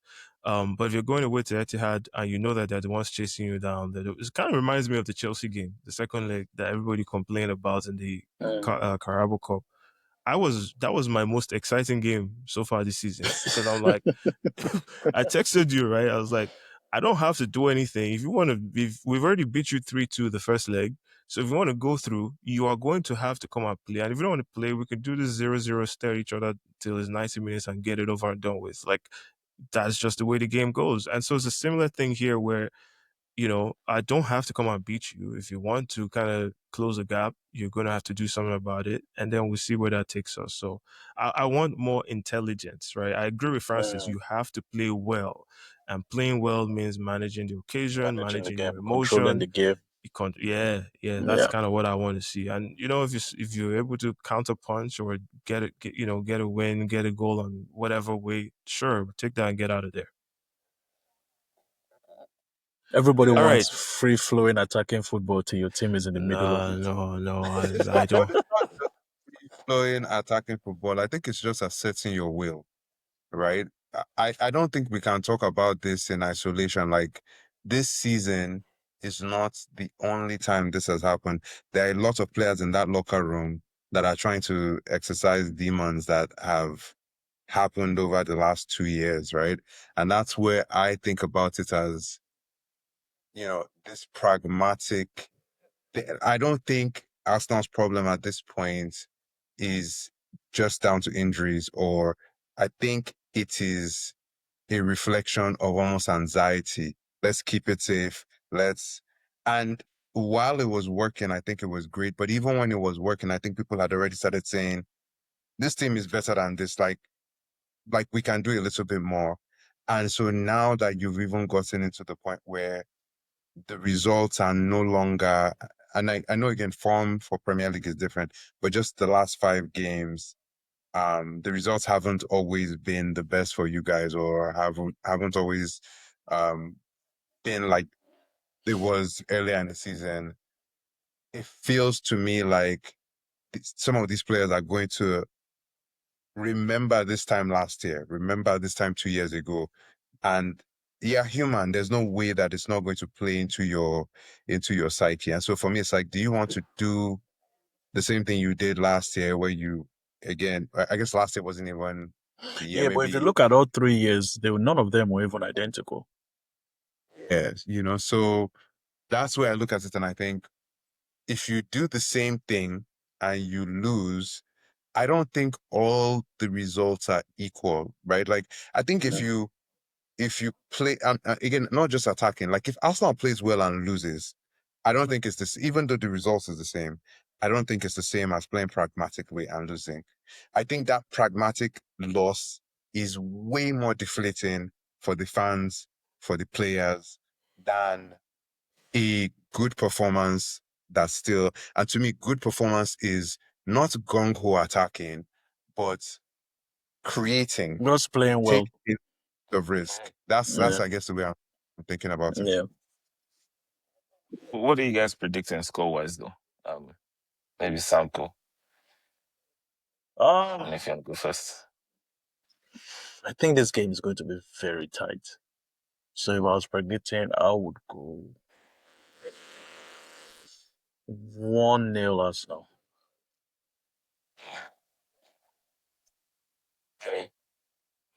Well, I went with a draw last time we won banter, but I think I just recollected my last episode. I said I was going to continue my Delulu until the end of the season, so I'm going to go.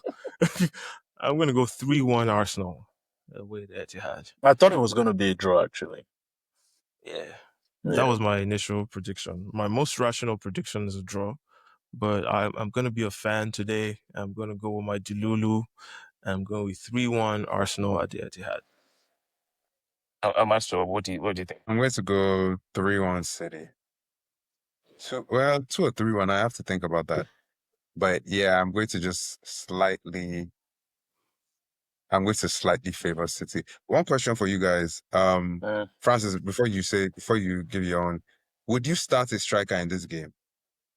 For me, I start Kai. Like an extra midfielder, like a Kai Havertz, essentially. I start Kai for this game, yeah. Oh, I've given my lineup actually in our internal memo. I think I want Kai to start, Trossard and probably Martinelli if obviously Saka is not available. So yeah, that'll be our front three. But me starting think Kai again, it just has to do with the personnel and how we are going to be, or how we are going to have to play in a situation where I can only go off the last game, how Pep played, right? And I think in a situation where we're using Raya instead of Kepa, I think you need people who are going to be able to make the ball stick when you try to break that press that they are really not pressing in the midfield and everything. So I think Kai is the one who can make the ball stick much more than Gyökeres in that game, and I'll bring Gyökeres off the bench. Francis, what about you? What's your um I initially wanted to say it's two ways for me. If Arsenal score first, I think the match ends a draw. If City scores first, I think that match ends 3-1. if I give you a prediction, yeah, for caveat? That's my that's my prediction, That's not depending on who scores first. give us 2 ways. You know what? If both No, teams don't score, I think it's going to end a draw. no. I said if They Arsenal said if Arsenal scores scores first. first, I know I'm piggybacking now. If both of those teams don't if both score, I of think them it ends score, a draw. No, if they Yeah, don't score, I think it likely ends a draw. yeah. It's I'll lean towards a 3-1 to City as well. Um, that's where my mind is at. I love I it. was I love initially I it. was, I was also going to say I feel like Gyökeres might be better suited to this game, and maybe Trossard on the left instead of Trossard on the Martinelli, left, yeah, because City Martinelli on the will left. they will they would have a high line, and you play you guys maybe like half field, and you just need someone that can run in behind or stretch the game. I don't know, maybe Kai Havertz. I don't think Kai Havertz is that guy, but yeah, I don't know. Okay, let's not beat that horse any more than we have already. We'll take a quick look at some of the other games that happened in the Champions League. Uncle, I told you that them Madrid boys were going home, and Oh yeah, but that was that was actually one of well the more predicted. exciting games. Yeah. Home Yeah, and away. Any surprises there?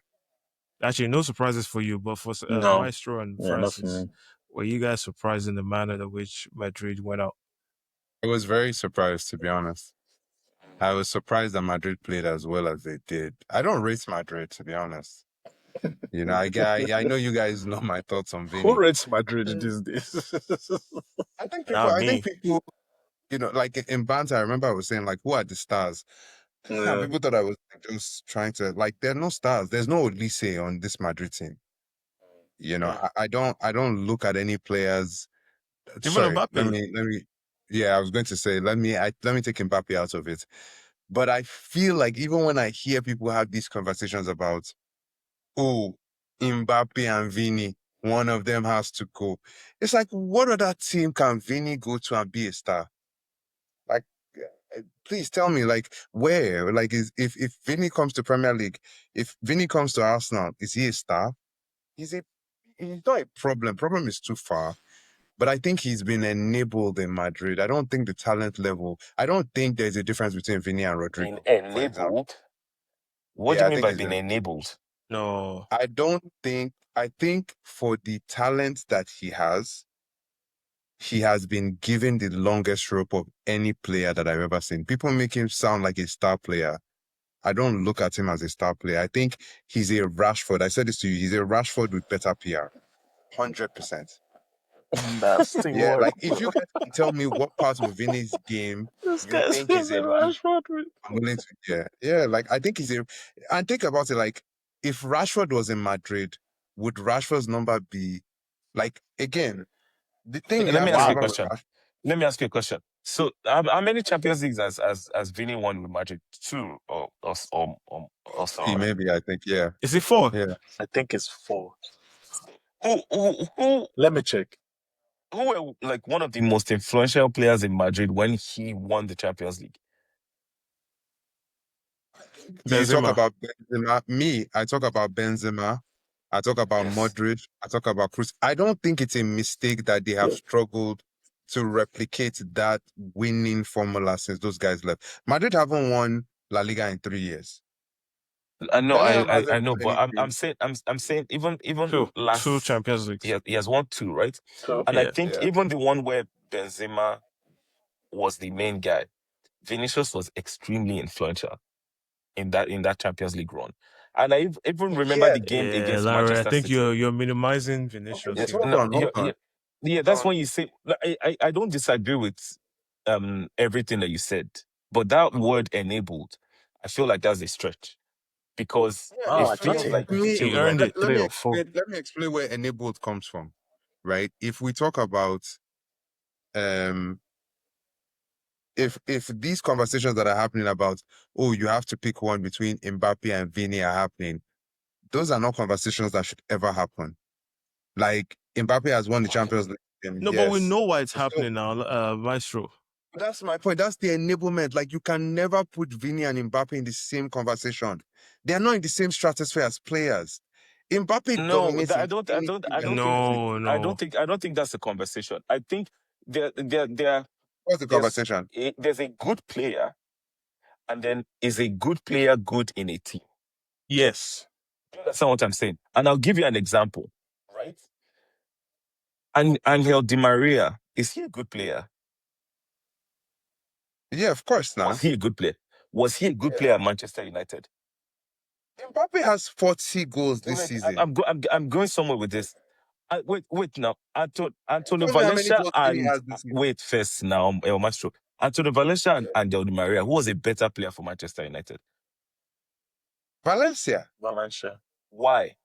Does that mean Angel Di Maria? If you single them out, is Valencia better than Di No, Maria? this is a false equivalent you are making. Let me explain to you why. It's not. And the reason I'm Problem. saying this is Hold on, because hold on. The reason why people say you have to pick one or the other, that never happened with Valencia and Di Maria because they didn't get in each okay, other's way. I was Yeah, giving you an example.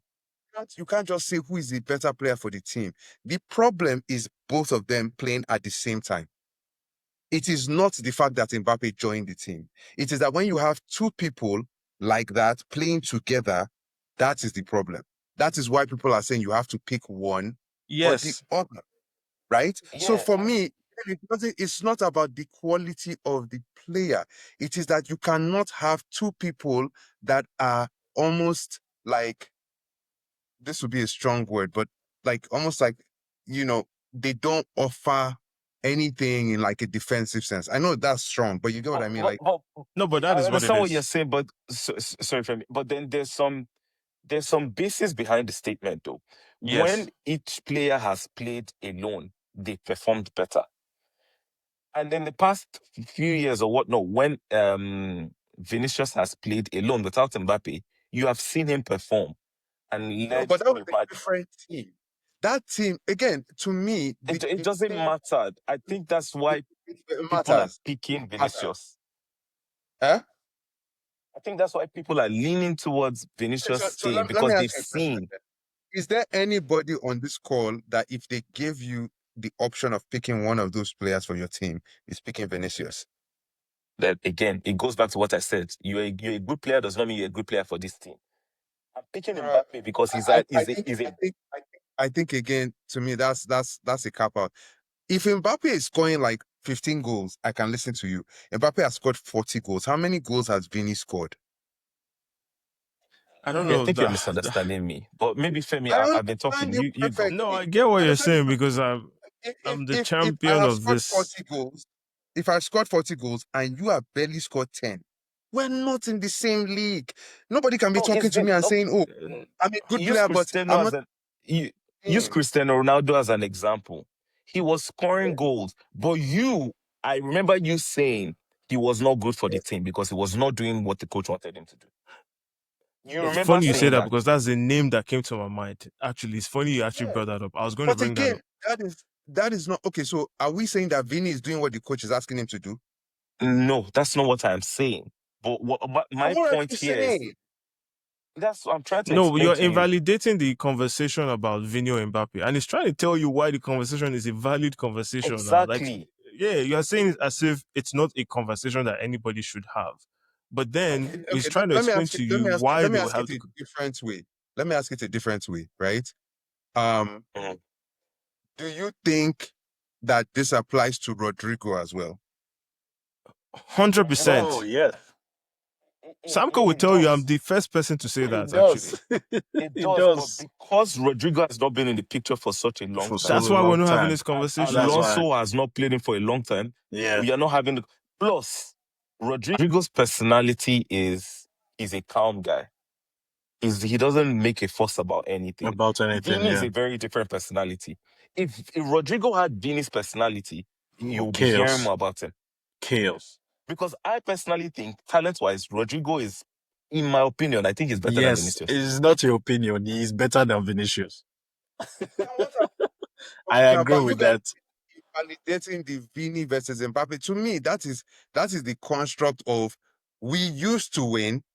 We have a guy that we saw win before, and we are putting a lot of our success on him and saying that he is the reason. And we're saying that this other guy, that is the only person performing right now, by the way, if he comes out of the team, we will go back to our old ways and we will start winning again. And I think that's a very flawed way of looking at this, right? Like I said, I don't look at Vinny. The thing I think Vinny has that is elite is that he is extremely good at running in behind. I don't actually think he dribbles very well. I think he has some good assist qualities, but I don't trust his decision making. Again, everything I'm saying to you, to me, this is Rashford. You have speed for days. You can go. You guys think I'm actually like messing around, but it's Rashford. It's like if Vinny was in United, Francis, you know that you would hate this guy. He No, would. Vini is a frustrating player, but Vini is a very hardworking player. Like that one, I'll give it to him. And one thing I want also, and Madrid is very hardworking. You and Maestro, you don't watch Madrid games. You don't watch I Madrid games. do. And Yeah, the I thing, do. the thing that is consistent here is, Luis Enrique was Mbappe's coach at PSG. And there's a video of him giving Mbappe some feedback about he wanted him to track back and all that stuff, right? He ended up selling him because he said that it is more about He a didn't sell team it, he than an left. individual player. Let's be clear. He left. He wasn't sold. Yes, he left. But before he left, remember Enrique at some point was benching this guy. Maybe at that Yeah, point he he had announced. already announced. Exactly. So my point here is Mbappe bringing the same negatives or whatever that he had at PSG into Madrid? It could be. I don't know what the case may be. But I've seen Vinicius succeed at Madrid. It could be different players, but he was part of a I've seen successful team. Camavinga succeed at Madrid. I've seen Have you Chouameni Oh even succeed. man, seen okay. Let's move on. have you seen Let's Mbappe move. have you seen Mbappe succeed in Europe in any other club? When we start hearing Kamavinga, I think that's Hold our on, cue, let's man. be very clear because I think you guys are taking liberties. Mbappe has won the World Cup with France, and he didn't win it as like a side gig. He was the main guy. He got to the final again with France as the main guy, carried the team. They lost in the final. He won Euros, right? So he hasn't won he hasn't won Champions League. But let's not talk about him like he's not been part of winning teams or he's never won before. No, no. So Again, now Yeah, but you can exclude him as being part of the winning team, which Vinicius was. You can't pick and choose yes, which but statements to make. again, in the winning team that we're talking about, Antoine Griezmann was there. Nobody's saying, "Oh, we need to pick between Griezmann and Mbappe." To me, that's how ridiculous Yeah. this sound.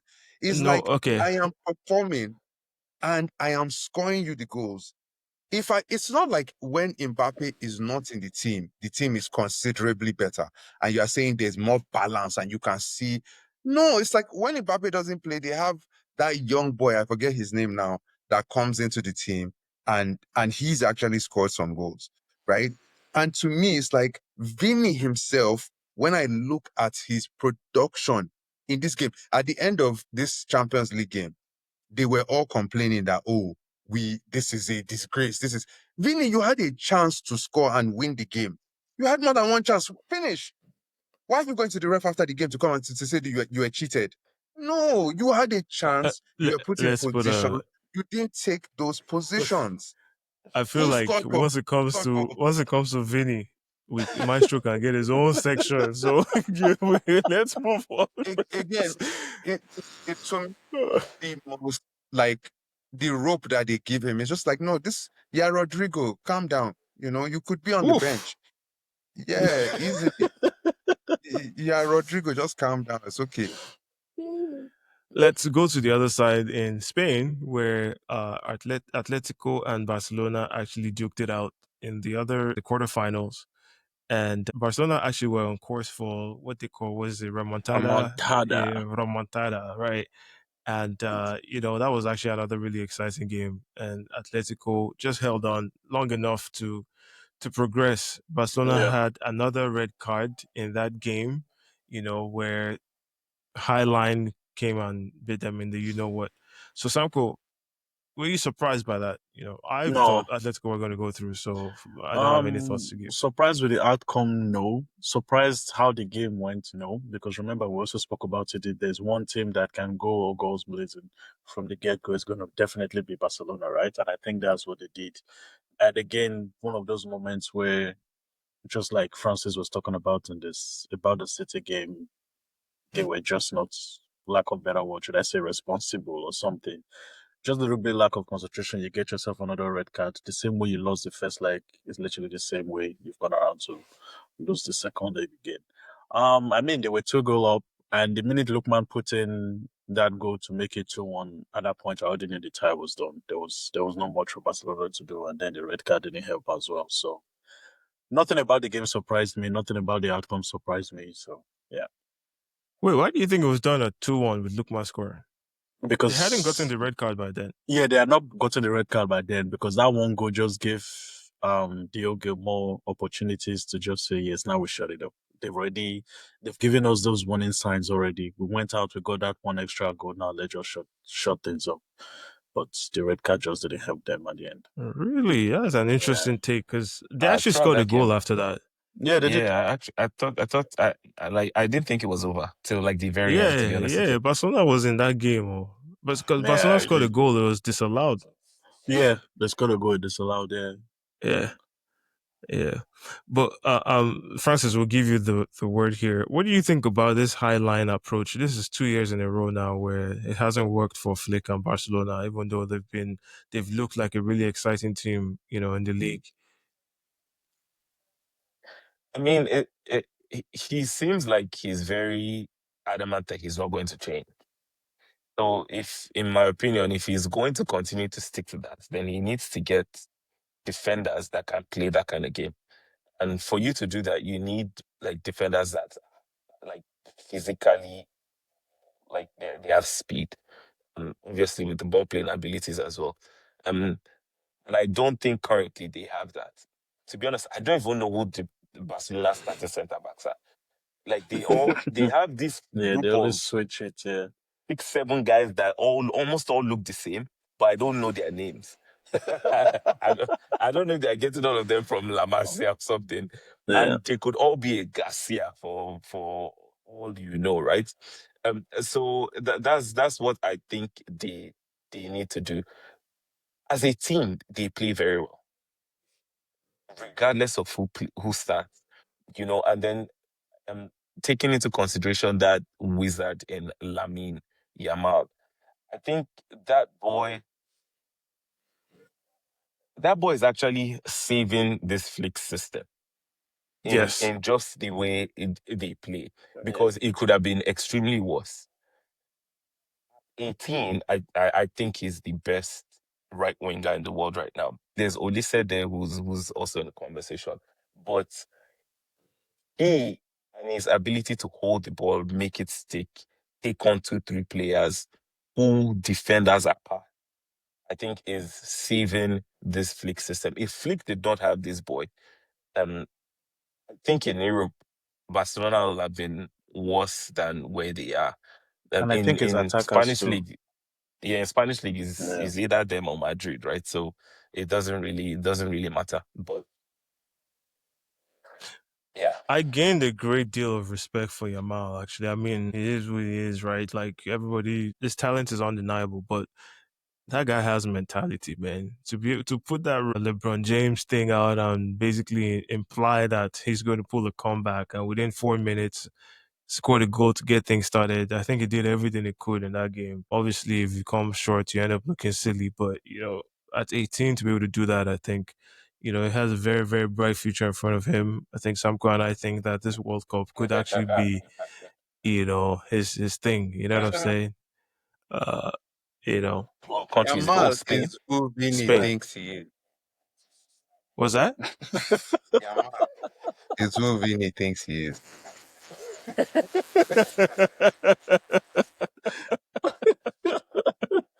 I actually have a little bit of a different take from Francis. I think defensively they will always have those problems. I don't think you're not going to get defenders that are of that high technical ability I don't even think and they're then available. as that athletic as you need to be able to cover that distance.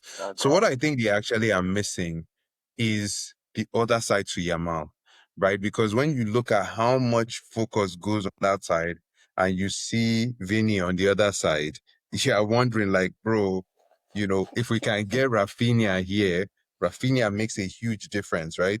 That's somebody that, like, again, I can look at and respect and be like, whether it's creatively, whether it's scoring, whether it's understanding the moment and delivering, he has a track record. And I think if Rafinha is in this game, I think it's a different game. But I think as the team gets older, because not to say that the team is super young, but you still look at Gavi that I don't know if he's 20 yet or maybe he's just 20. Yamal is 18.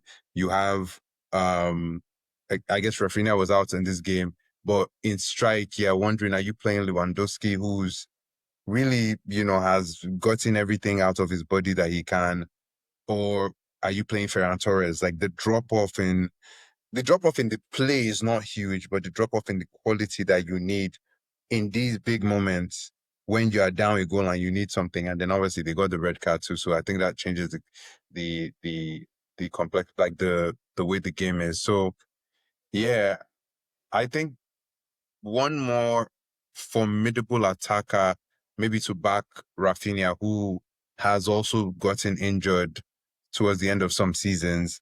And I think you might get a better result and maybe a striker. So I wouldn't go defensively because I think with that high line, you're going to concede. You just have to make sure you're scoring more than you concede. Okay. Let's wrap up. Actually, we'll just kind of jump ahead to the weekend's round of games. I think we are pretty set on the semifinals now. Arsenal is going to play Atletico Madrid. PSG is going to play Liverpool, which unfortunately we didn't get a chance to talk about. Sorry, PSG is going to Bayern Munich, play Bayern Munich. Sorry, Bayern Munich. Yes. But in the interest of time, let's kind of move ahead to this weekend's games. I think we already touched on Arsenal City, so we can skip that one. So we'll give you guys a chance to close today. You guys are playing Chelsea. I think Chelsea is at home. Walk us through your thoughts on the game. There's no one I'd rather play right now. Huh. There's no one I'd rather play right now. I think this is lambs to the slaughter, It's a celebration, They're like, yeah, right now. I haven't heard much from Liam yet this week, but I'm praying he doesn't take a break. I think one of those quotables, respect the ball, how to like manage man, age man, one of them ones. Yeah, yeah, I think a great time to play them. Oh man. Francis, one tough act to follow, man. No, but I think for me, the the biggest, I guess, disadvantage to take into consideration here is we're missing a lot of centre backs. We're missing Harry Maguire. We're missing Martinez. Lenny Euro just got injured yesterday or today or whatnot. Is not going to be available. So we're left with either a makeshift centre back and heaven. Whoever that makeshift is, could be Mazraoui, could be Mazarawi, Casemiro. I think, yeah. Yeah. So if it's Casemiro, that takes away something from the midfield. You're left to Gata and Maino. If it's Mazraoui, if he's a right back or a right wing back, he has not played centre back before. So defensively, I'm not confident. It makes me feel like Chelsea is going to score, and United obviously needs to score more to win. Now, can United actually win at Stamford Bridge? Um, I, I I think I'm hopeful that we can, but we've not won there in a long time. Don't remember, and maybe Maestro, you probably have better memory. I don't know the last time we won at Stamford Bridge in the Premier League. So is that going to change this weekend? Cold, but United needs to really play well, you know, to actually come out of that game, regardless of how bad Chelsea has been. And I feel like Who Chelsea is Chelsea also are you going to. scared of? Huh? No, I feel like Chelsea is going to come into this game thinking, oh, United is in third position. If we beat them, we have a chance of Champions League, right? This is like a 6-pointer to whichever team it is, because you get 3 points and then the other team is almost coming down.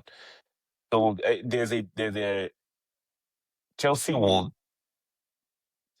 come out like fighting in this game. I don't know if United will. That's just my feeling, man. I just don't know.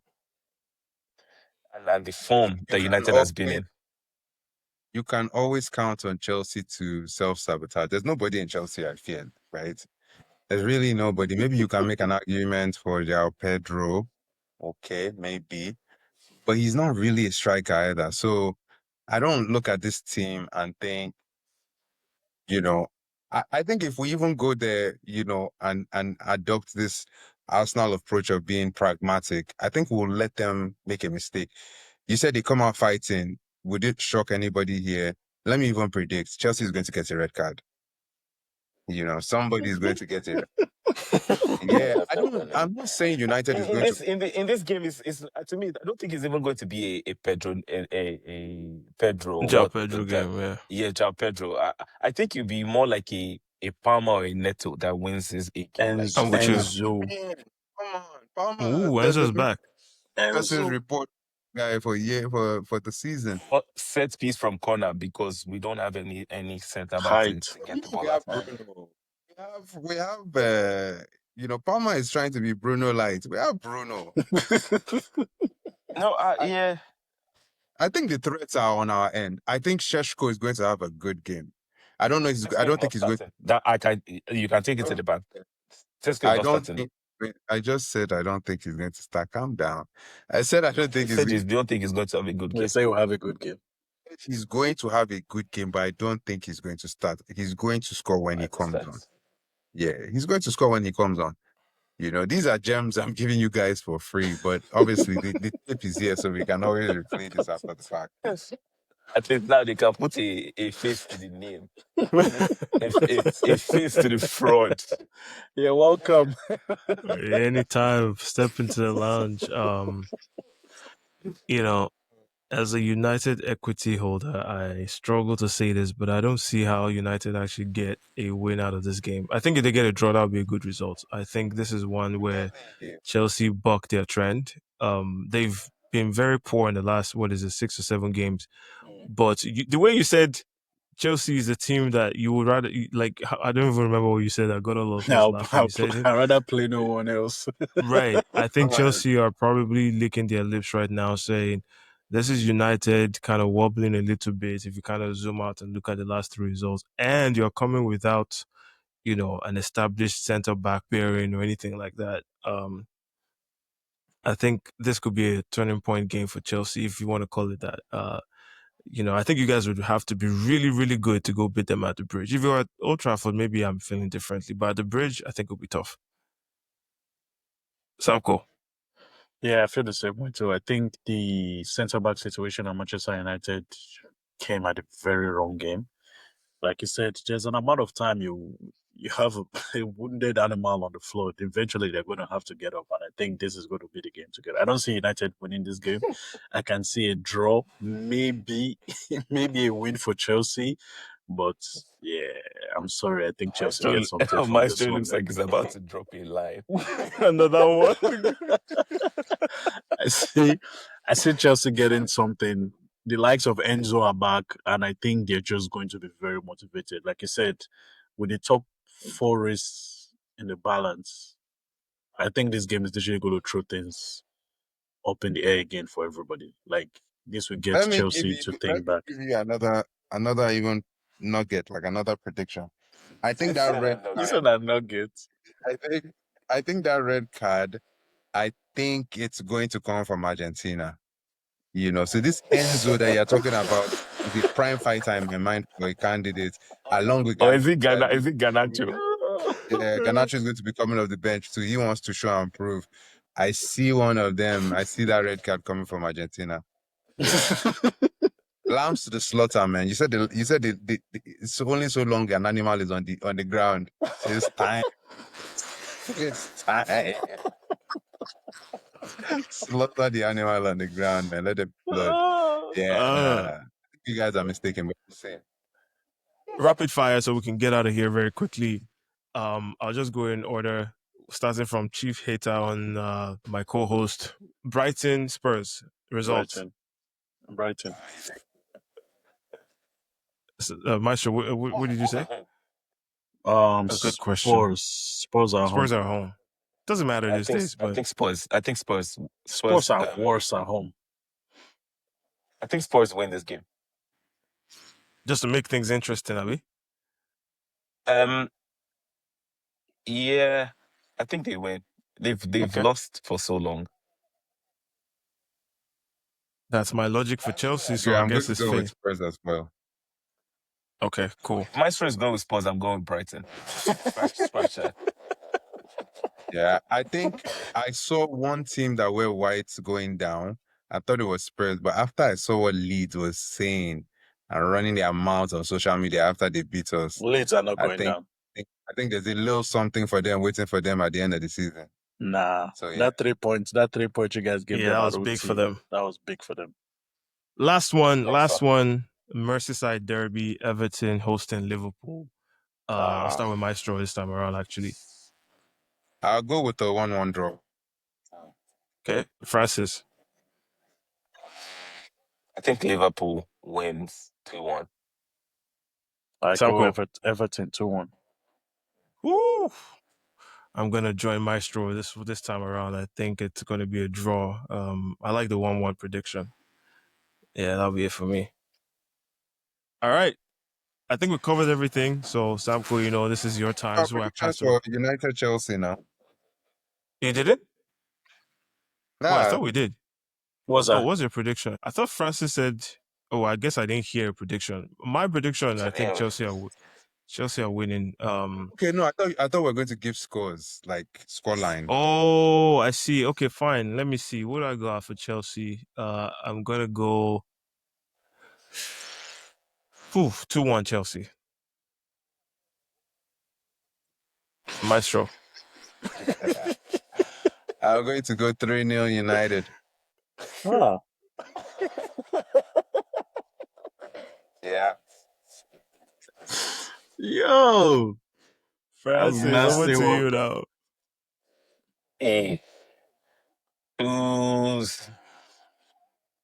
2-0 Chelsea. Samko closes out. 3-1 Chelsea. And there you have it. Another episode in the Raps, man. You guys, thanks so much for coming. Samko, close us out. Yeah, appreciate you guys for coming, man. This was a good one. Beautiful. I enjoyed it. Lovely conversation. You guys are definitely always welcome back to the lounge and hope to see you guys again. So thanks to everyone. Subscribe, like. See you guys same time, same place next week. Peace. All right, man. Thank you guys so much. Appreciate it. Thanks.